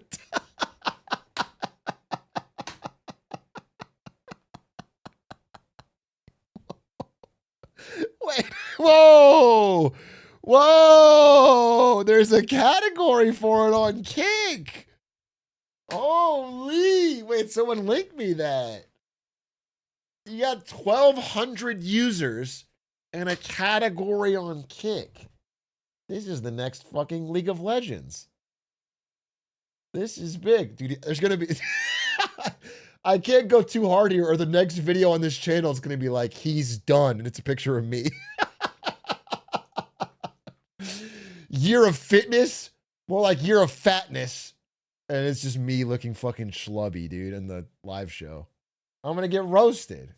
But let's be fucking real here. The only thing that matters, not anything you're saying, not the comic, not the only thing that matters is this game so fun that people will play it and recommend their friends. And it probably isn't. Just being fucking real. Because that's hard to do even if you don't care about crypto. Even if you were going all in to make the best mobile game, the game would have to be so fun. Because you're competing against fucking Monopoly Go and Genshin Impact and Honor of Kings and you're competing against like the most well-capitalized mobile games in the world. And Wild Rift. And you have to beat that and beat their lore and their anime. It's like, of course you can't. Clash of Clans and you know what I'm saying? Your little tower defense game can't just be like kind of fun. It has to be like insanely fun. And it's not. It's just not. That's why it's a fucking hard business. I think one of the things that he mentioned is we actually have revenue. And if you're talking about all of the Web3 games that quote unquote have failed, nobody talks about their revenue. We're proud to show that we actually have over $120,000 in the Google Play Store, real money, not fake play to earn and play to airdrop money. When does this game ship? When will it go live? This summer. Now, I have a question. I just have a follow-up because I did a little research in preparation. On your Reddit, one of the most popular posts from 1 year ago said, we're looking for pre-registrations on iTunes App Store, and I quote, so the app could be released anytime between now and the next 90 days. Now, you said that a year ago. Correct.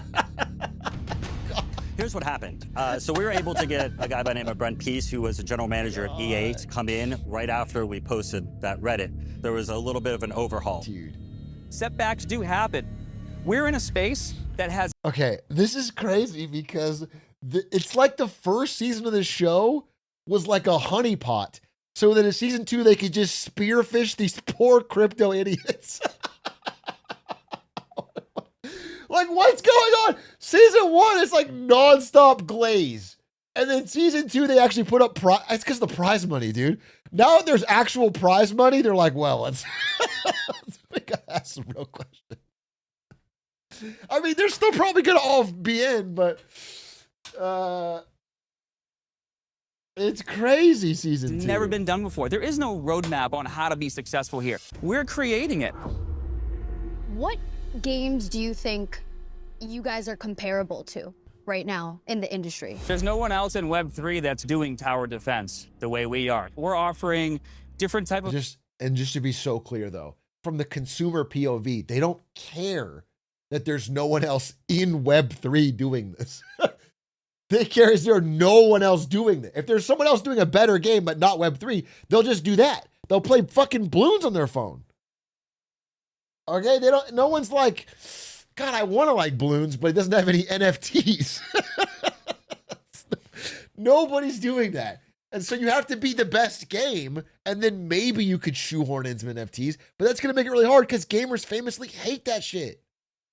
Style of gameplay. We're also offering asset ownership. Who cares about asset ownership? The whole point of the reason why we're here is to prove that. I thought she's a crypto influencer. Dude, what is going on? It's like, I agree with you, but why are you a crypto influencer then?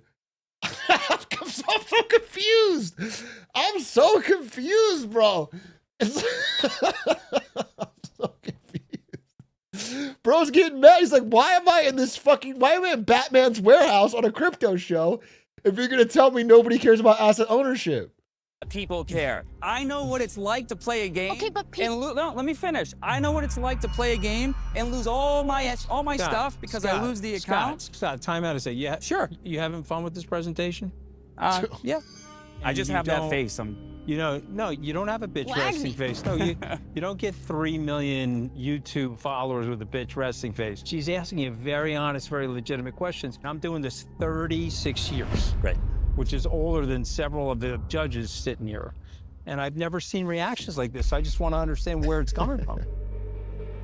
Well, at the end of the day, what we've been focusing on for the past 3 years is delivering a quality product. We've proven that we have an active player base. We've proven that we can grow organically, and we've proven that we can survive the bear and still. That's not true. None of those. 1,200 active users, your number, is not enough. That's not enough, right? It's not enough. You have not proven you can grow. You haven't proven there's demand for the anime and the fucking comics and the spin. You haven't proven any of that. There's no proof of anything. And so the arrogance, the entitlement in this presentation, you're acting like it's already on easy street and they just need to join this fucking smooth sailing ship. Be even further along. The whales seem rattled by Scott's defensive response. Is his passion being mistaken for defensiveness? Look at the kick clips. Wait, I gotta watch the kick clips. Wait. There's kick clips?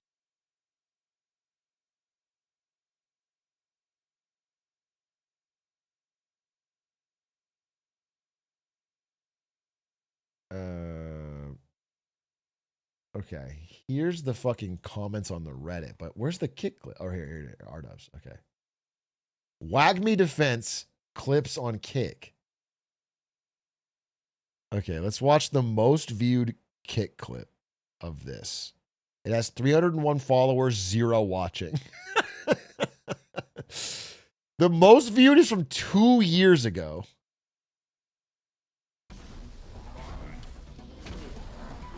No! Yes! No! Yes! Oh, No! I'm so confused right now. I can't even see what you guys are doing at the moment. But I got the win. I didn't see the bottom one go down that fast. Oh, it's funny. Scott Herman himself. He's doing the truly real laugh. It's a fun game. It's a good game again.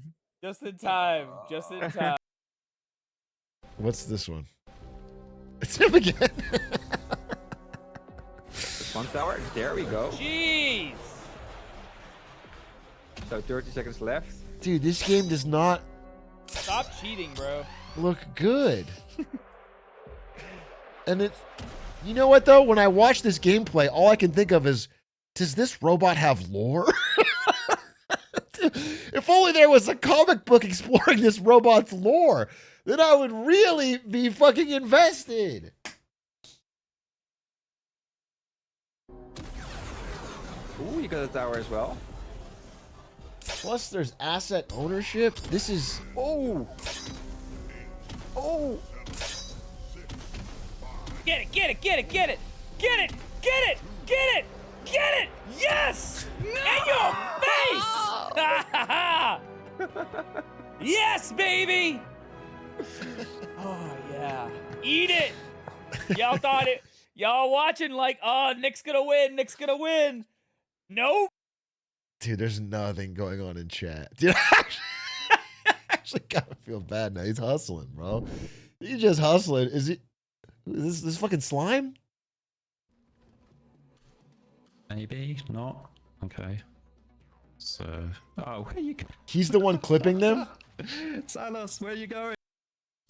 Oh my god! Wait, it's clipped by him. He's streaming it and then clipping it. Oh, bro. Is there any that's not like a crypto guy? There's Richie Riz and Crypto Dad the Great. Yeah, that's it. Wow, that's it. This guy Richie Riz really, he might actually love it. This guy actually likes it. Maybe not. And then if you go to the their Reddit, here's their Reddit. Moon Time up 69% in 24 hours. Nice. And it's just the fucking WAGME thing. WAGME Whale for Life. Project is an easy 2500x. A classic easy 2500x. Classic. 4 years ago. 4 years ago. See, it's a 2021 project. It's like a 2021 project that's unfrozen in time and being pitched now. Come on, WAGME, make me a millionaire. Bullish. Wait till they got to pay triple and still try and paper hand an easy 100x. Well, we're going to be seeing record-breaking growth by setting the standard. Hashtag WAGME, rocket ship fire. Holy shit.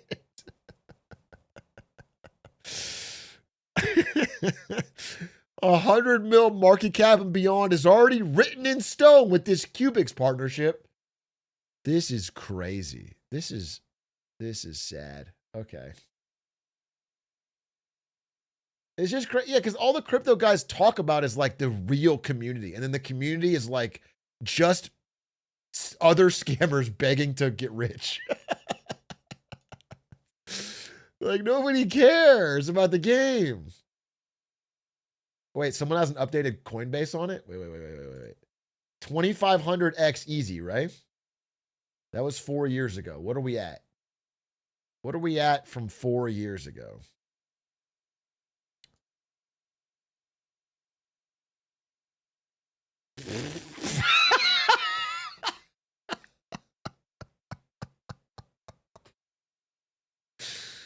Oh.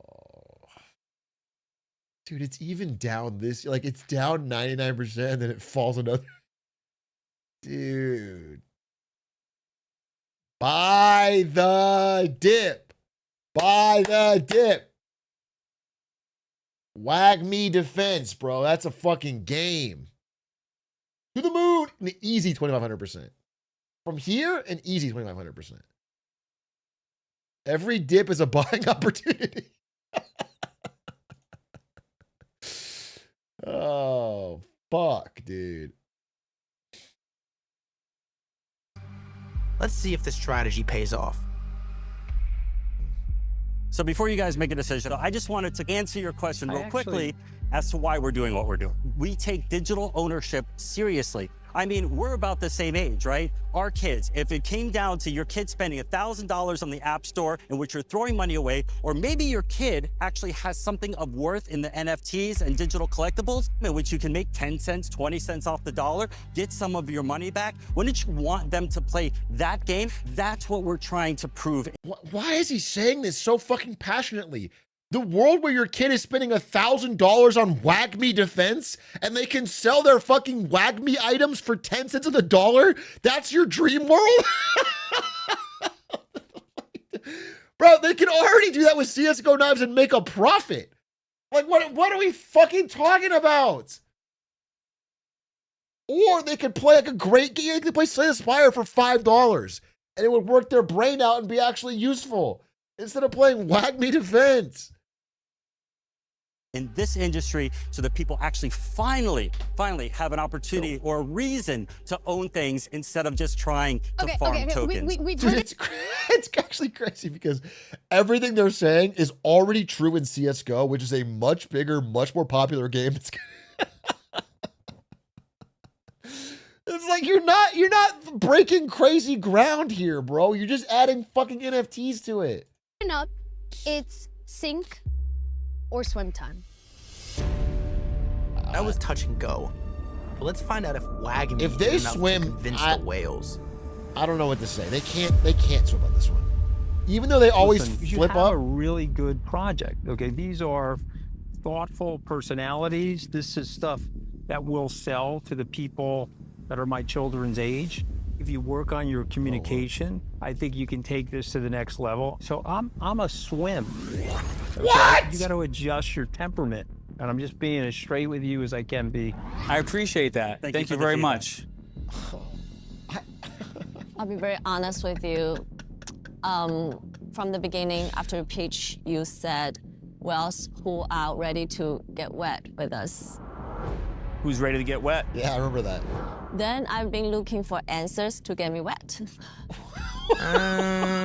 No comment. I'm looking for differentiation factors. I'm looking to see how you guys deal with conflict. Gross. What's going on? Because I'm dry right now. I'm as dry as it. I'm not wet like Mooch or fucking Lucy here. What is going on? Is this a fucking dating show or a crypto pitch? For example, but I've been super dry since then. Thank you, Gracie. And the verdict is? Sorry, this is a sink for me. You do have really great product here. You know, I can see these if I go to Tokyo Damn, or something. episode 2 is fire, bro. This show keeps hitting. Wait, she's dry. Something I can see these on the shelves. Yeah, it's but at the end of the sinking. day, I don't think you guys are there yet. I'd love to see when you guys get there, but for right now, I think it's gonna be a sink for me. Okay. Despite the mooch, they might not If make I it. had to describe you two in 3 words, it would be tenacious, passionate, and it would be a good team. He's out. When I was able to watch the footage, to me, it looked like a good game, but I'm more looking for great game, and it could be, but I don't see that virality yet. So for now, today, it's a sink. Wait, did he say one word? What did he say? I was able to watch the footage. To me, it looked like a good game. You guys get there? If I had to describe you two in 3 words, it would be tenacious, passionate, and it would be a good team.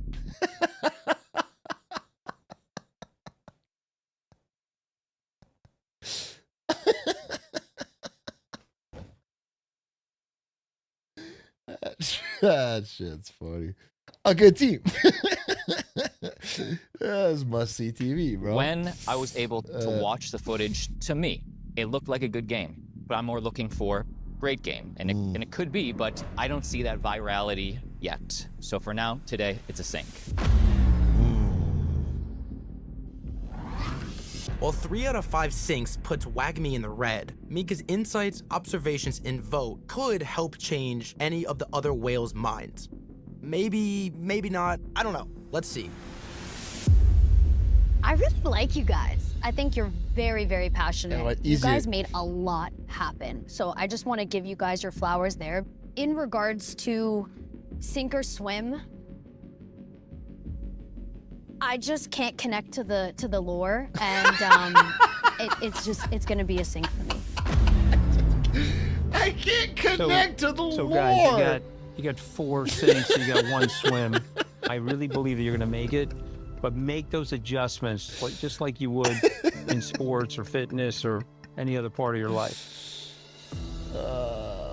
I feel pretty disappointed There certainly could have been things That's that we so handled a little funny. bit better as far as answering questions, diffusing them. So to us, it's a learning experience. Yeah. I mean, when it's all said and done, if a guy like Mooch gave us the green light, that's where I'm Bro, taking. this guy gives me, no disrespect. Maybe this guy's a great fitness creator. I'm not trying to, but this guy gives me like Dennis Reynolds sociopath vibes. Like the way his eyes flicker here when he says, yeah, like creeps me out. Answering questions, diffusing them. So to us, it's a learning experience. Yeah. I mean, when it's all said and done, It's like I feel like he's gonna kill somebody. I'm worried. He's like if a guy American like Psycho. Mooch gave us the green light, that's where I'm taking the positives from this. We're very You haven't thought of the thick-skinned smell. at WAGMI Games, and we're going to continue to make it. I genuinely think they're going to make it. It's very hard to do what. If you genuinely think they're gonna make it, then fucking swim.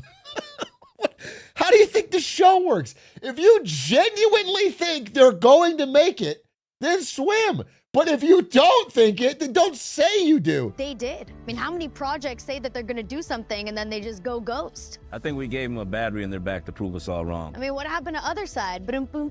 It's coming. Oh. Ian and Scott walk away with nothing for now, but all's not lost. It was the lore. She thinks that's the lore.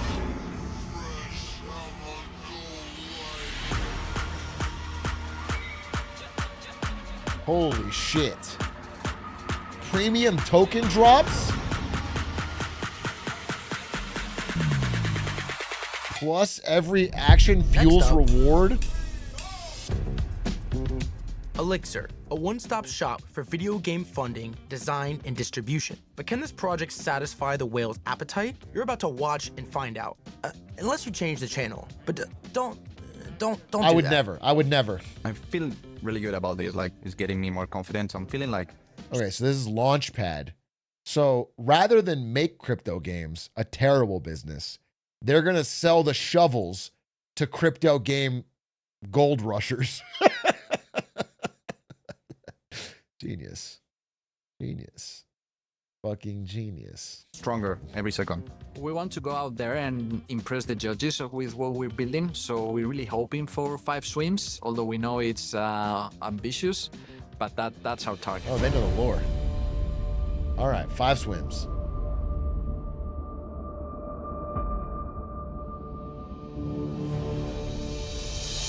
%84% security I'm Omar score. Valero, partner and head of marketing at Elixir Games. Hi, I'm Alejandro Lillo, head of Launchpad and incubation at Elixir. We at Elixir are gamers at heart, and we are passionate about the transformative power of cryptocurrencies, and its technology has tremendous potential. That's why we're building an all-in gaming platform. With just an email and our launcher, you can download multiple games, engage with your friends, and participate in quests, giveaways, and tournaments.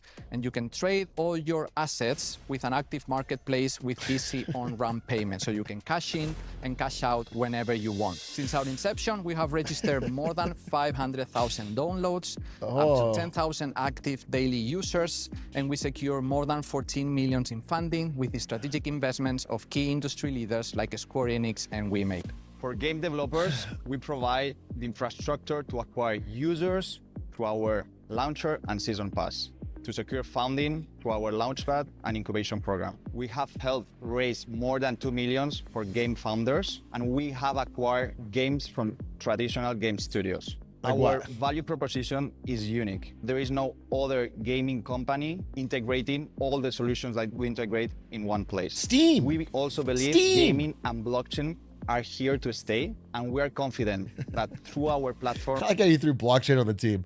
We believe gaming and blockchain are here to stay. I think me and LeBron are going to be basketball legends. I think we're both. Our name's going to go down in the history books. We will onboard the next generation of gamers. We are Elixir. So, Elixir is one of the largest gaming platforms in Web3, powering over 150 games, with even more on the way via their Launchpad What platform. games? Have the whales seen it all before, though? Let's find out.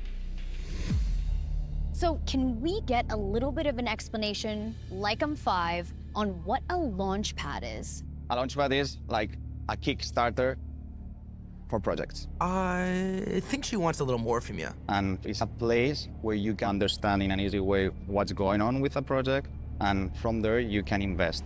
So gamers that participate in our platform can find projects that are at earlier stages, and if they like the product and what they're building, they can support them from the beginning. Now, there's a ton of game It's developers just like out there, Scan founders, Central. CMOs, etc. Bro, games can already do this with like Kickstarter or whatever, but now it's with crypto. So like I'm gonna find a game that looks cool based on some screenshots, put my money in, and then they're gonna rug pull me almost assuredly. That's what already happens with most indie games to begin with, let alone a crypto one. Tell us about you. What makes you guys unique? We are gamers building from the bottom of our heart. We also Wait, have Elixir. Oh, wait. There's actually a really good game on the Elixir platform right now. I'm wrong. There's a really fucking good game. Check it out. On Elixir right now, you can invest in this cool upstart game called Whack Me Defense. This game looks fucking sick. It has real-time PvP battles. Wait, holy shit. Or I could play Cross the Ages TCG, a crypto game with cards. It has a heptagram. Or I could get Veilcraft. This is just Hearthstone.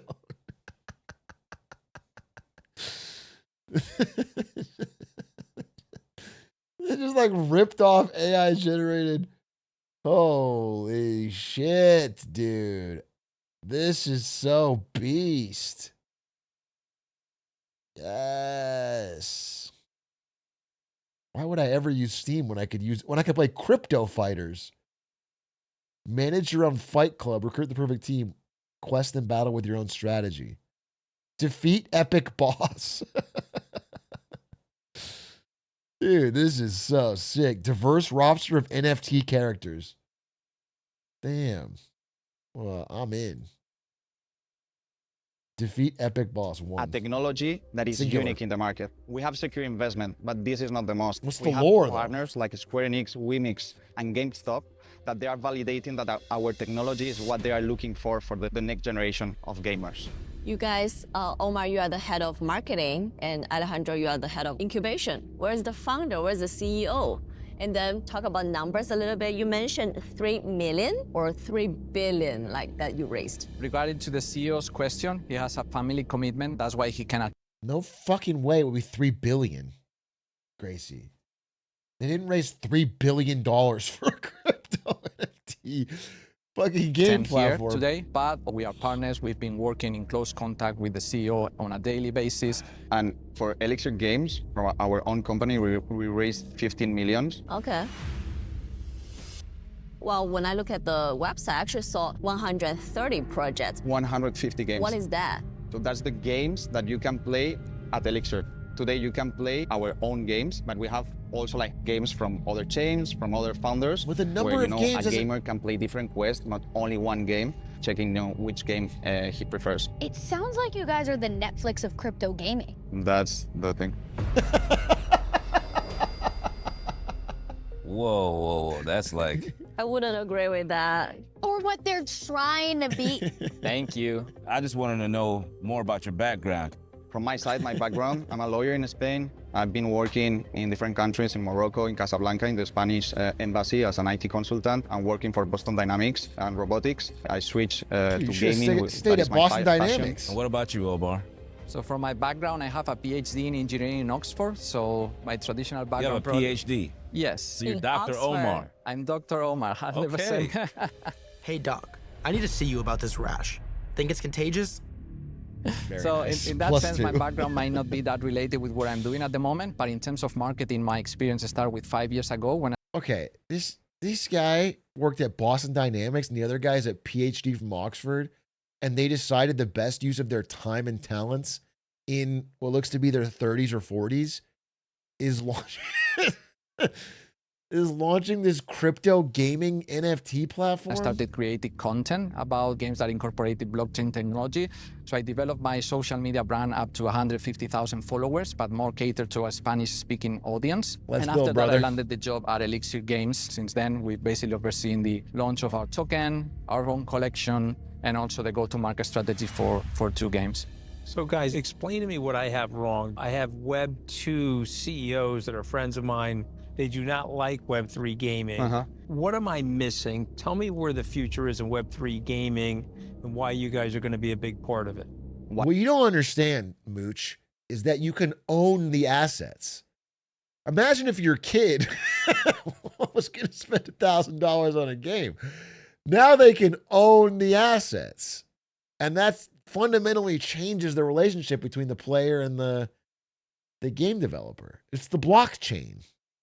What happened in this industry, in the niche vertical of gaming blockchain, is that instead of founders that have been building for traditional markets coming to the space, it was the opposite.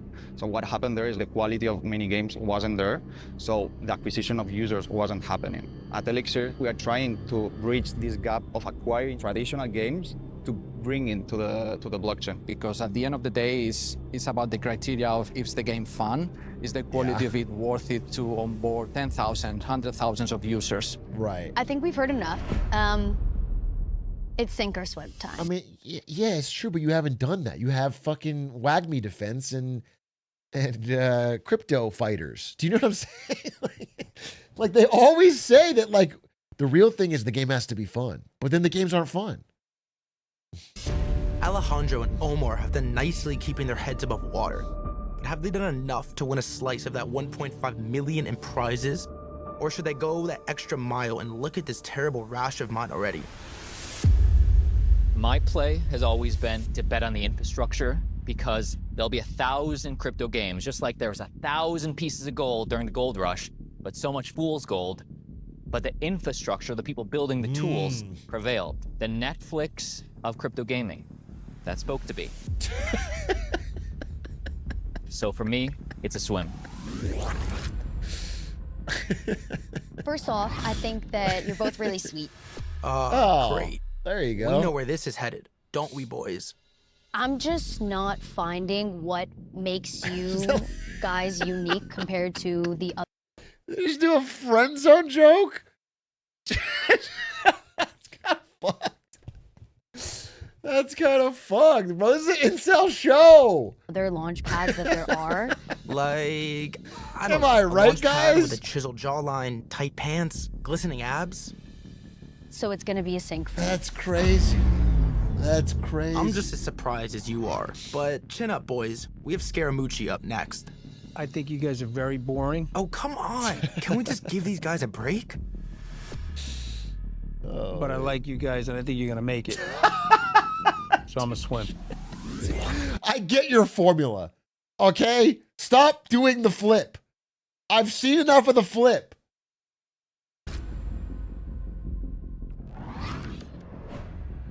Web3 gaming is a super competitive niche space, and I didn't hear what separates you guys from the rest of the competition, so it's a sink for me.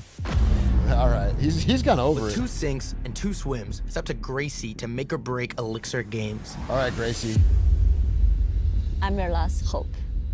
And honestly, this is needed. Do There's not talk thousands about of games whether you're wet who or need dry. you to help them acquire users. However, I think you don't have the right team. Oh no, she's dry. So it's a sink for me. Oh no, Listen, it's you a guys sink. didn't swim with us today, but that doesn't mean you guys aren't gonna make it. So thanks for joining us today. We felt disappointed. So I think we are just a launchpad. So of course we failed to explain something because they didn't get it. Yeah. But it's okay, like. I appreciate Anthony Scaramucci gave us a swim. Maybe he understood that we were building gave everyone a something swim. long-term. But apart from that, he's taking the feedback and trying to improve. There's not much more we can do, really. If they're not a launch pad, what are they? You said they were Netflix. You did say there was Netflix. If you guys are trying to watch Narcos later, I have Netflix. The banter is elite. The banter is elite, folks. It's top tier banter. Dude, it's so funny that crypto stuff has to say fully audited. Like, if you're crypto shit, you got to be like, we are there is an accountant to make sure this is not an open scam. That's so funny. Up next, law enforcement is on the scene and getting a crypto Okay, what was update this? with BitsCrunch. Also, I'm not saying anything until I speak with my lawyer. I'm Vijay, founder and chief builder of BitsCrunch. We are the police of blockchain, and that's why I'm here like this today. I'm minutes away from pitching it to the whales, and I'm excited. Holy shit, the Whales, police of Give me blockchain. 5 swims. I'm coming. He's coming? CoffeeZilla, watch out! Holy shit. Whales, have you ever been a victim of crypto crime? Yeah, all of them. Thank God, no. Oh, really? Then you're lucky, but I see all the others nodding their head. Crypto crime is out of control. True. Billions of dollars are getting stolen every year, and that's why I'm here. Hi, I'm Vijay. I'm not actually a police officer. What? No, the betrayal. But I'm the blockchain police, founder and chief builder of BitsCrunch. Oh, in that case, it's cool. As long as you didn't bring a boombox with that uniform. We are a blockchain analytics and forensics protocol. We are here to make this space cleaner, safer, and transparent. From detecting money laundering to IP protection, we have come a long way. We have indexed 5 entire chains. Dude, and labeled more than This trailer should just be like taking all of the crypto stuff and then selecting it all and hitting delete. We're going to make this whole space more transparent, and we're going to get rid of all. There's no NFTs, no coins. It's just 600 gone. million addresses on blockchain. We exist to make crypto safer. If We it's are safe, a what's the point? decentralized protocol with a strong community. A few months back, we closed a $4 million sale on CoinList platform. We are also backed by some of the reputed VCs in the space like Coinbase Ventures, Animoca Brands, Chainlink, and Crypto.com. We are a team of... Okay, there's 2 ways to go. Either this is a true service, in which case its use would kill crypto. Because crypto relies on the scams. There would be no money in it without the scams. Or option 2 is this is also a scam, but it's next level. Like, is there some sort of coin that I can buy for this? Because that would be really funny. That he can rug pull. Working to clean up the crypto space. So whales, I want you to swim with BitsCrunch to clean crypto out of the deep waters so that we become the Google of Web3 in the future. The Google of Web3. BitsCrunch is basically a data network using AI to provide an A to Z platform to build apps and even offers a crypto wallet. What? Just give me an example of a crime that you have stopped. Yes, just to give you an example, one of the customers that we have is the Bruce Lee's NFT collection is supported by BitsCrunch. If someone is actually copying that asset onto the digital asset space, our data repositories can track that out. Okay, let's do this. You actually got 2 customers here. I'm running a centralized exchange. Yoga Labs is one of the biggest NFT issuers. What? Persuade us to be your customer. Thank you. So for an exchange, So is he saying that if I right-click save as a Bruce Lee NFT, he's going to break down my door and shoot me with a gun? Is that, am I getting to the gist of it?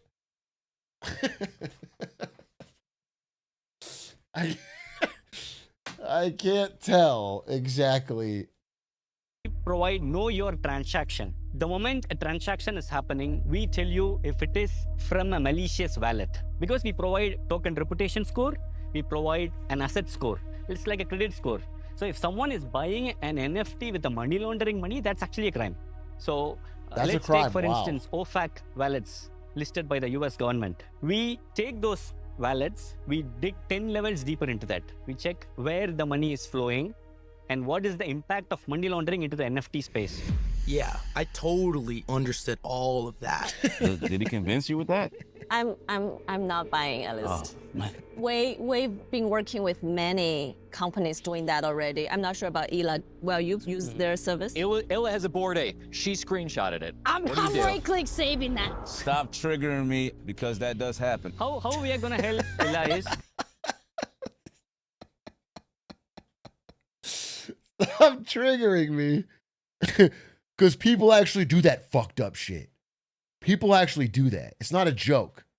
Okay? I buy NFTs, people do actually right-click save as. It's a crime. He's traumatized. we are gonna trigger a notification to Illa, an alert system, so that he is aware that his assets are being used by Mika. I'm all for it. Why does this need a token? And also, what can he do about it? So the best thing you can do is trigger an alert that somebody stole your NFT. So what? What are you gonna do? What? What? We recently launched tokens after building a community of 160,000. They launched a token. Who watches the Watchmen? Okay, who's policing your token? And users sitting across the globe, because we wanted to be the biggest data repository in the space. Data is highly fragmented in this Web3. Look at Graph Protocol. They are one of our inspirations. But other than Graph, I guess there are not a lot of data players who are open. Right. Tell us about your family. So my dad is a police officer. He's an inspector in India. My mom is a teacher. I'm married. I'm living with my wife in Germany. Is this going to change your opinion, Mooch? Is this going to change your opinion? He's bombing his pitch for the cop of crypto, and you're going to ask him about his family, and that's going to suddenly, oh, you know what? I am going to invest. Is your dad happy? Is your dad happy? What does he think about this? When I first started, obviously he didn't understand even a single thing on blockchain. When I started telling him that we are unearthing scams, frauds, he's really proud, because all his life he wanted me to become a police. Of course. Unfortunately or fortunately, I picked up engineering. I came to Germany to do my master's. I feel bad for him, bro. I feel bad. His dad wanted to be a cop. He wants to make his dad proud, and now he's the Bitcoin police, the crypto police. All right, I'm swimming. I don't understand. If you were an engineer working in Germany, what compels people to leave what seem like relatively high-paying, stable engineering jobs to be, I guess, money. Right? Just absurd levels of greed to become a scammer, a crypto scammer. But the problem is, like, yeah, here I am. I need you to give me your mission statement and what's the impact on your family and how are you going to benefit your customers? Giving data awareness, and ease of access to data is the mission. No. We don't want to hear about data. I don't want to hear about the data. You, I want to hear your personal about the story. purpose. Okay. You. How will this affect your son's life? Like the success of this. Okay. They're like coaching him to ult. They're like coaching him to ult so they have a moment for the show. This is crazy. Don't talk about the show. If you could have some tears, if you could, how will this affect? So, obviously, to be the Google has... No, your son, your family. What are...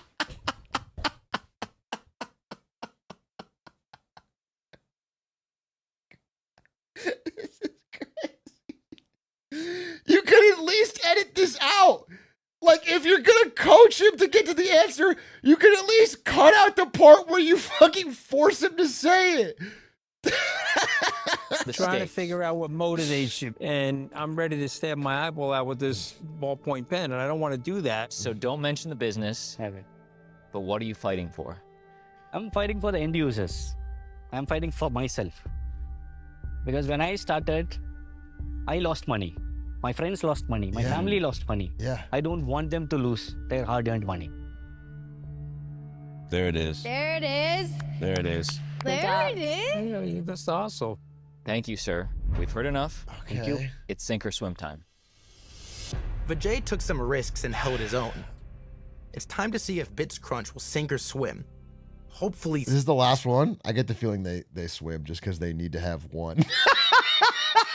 I get the feeling they coached him into saying something uplifting, and we get your goggles on. We're going swimming because they failed all the businesses so far, saving us all money and Scaramucci's eyeball. There's so many bad actors that when I come across somebody who's trying to be a good actor and is trying to protect the space rather than just extract, and you're trying to protect my favorite asset, the Bored Ape Yacht Club. So it's a swim for me. Appreciate. Wow. Thank you. But how he's not even signed Listen, with them. I'm still not sure They're not whether you're using going to be him. the Ask Jeeves or the Google of this space. And I can think of a million different reasons why the business will fail. The one reason why the business will succeed is you. This is a bet on you. It's a swim. Thank you. Vijay, you started off very early in 2021. If we look at the real data here, your circulating market cap is only 9 million. Your centralized exchange trading volume is only 250K within the past 24 hours. So you really need to work hard now to get more traction. So it's a sink for me. Yeah. Ew, gross data. I think I owe Gross. you an apology. Follow your because heart. You've got great energy. You seem like a terrific person, but I'm a sink. Sorry.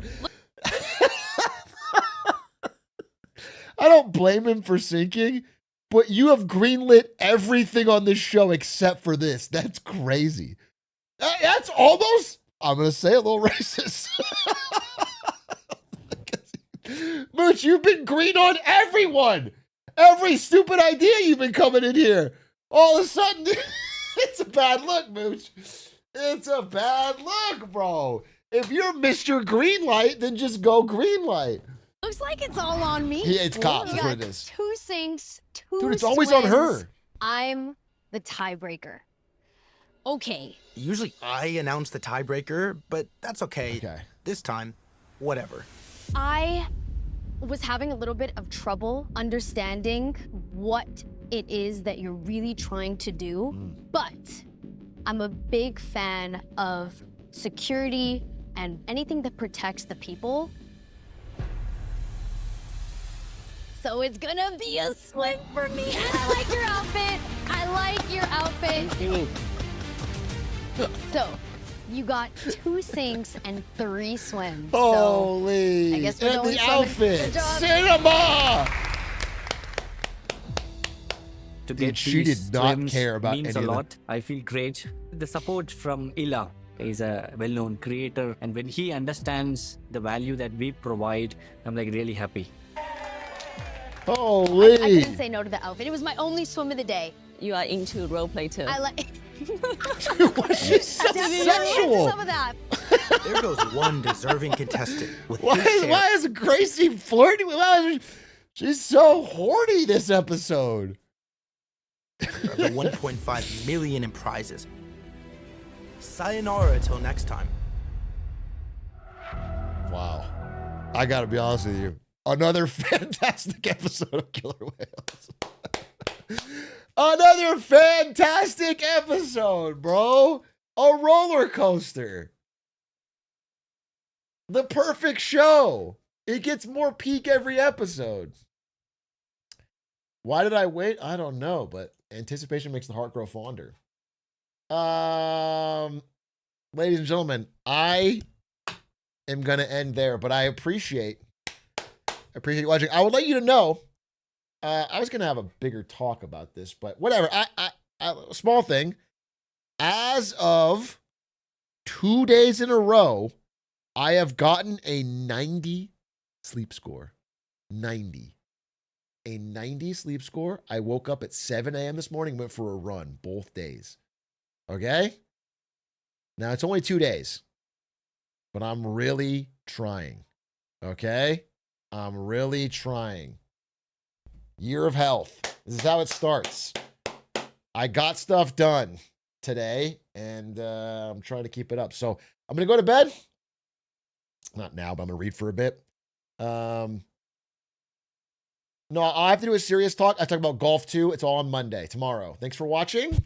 Oh, I have a lot to do tomorrow, actually. Tomorrow we're doing serious talk. We're doing golf, and we're going to kill Eminem. Me, a Spectacore, and Linkus are going to kill Eminem. Brand new elusive target. Tomorrow, we're going to kill Eminem and Slim Shady. Pretty much a banger stream tomorrow, I think. So, and then I guess Dispatch with Art. Maybe it'll be a fucking full ass. Dispatch is like 30 minutes, right? 40 minutes? It can't be longer than that or I won't do it. It's like 30 minutes for one episode? 1 hour? Okay. All right. Good night. Thanks for watching. Much love. Bye, bye, bye, bye, bye. See you tomorrow. Bye.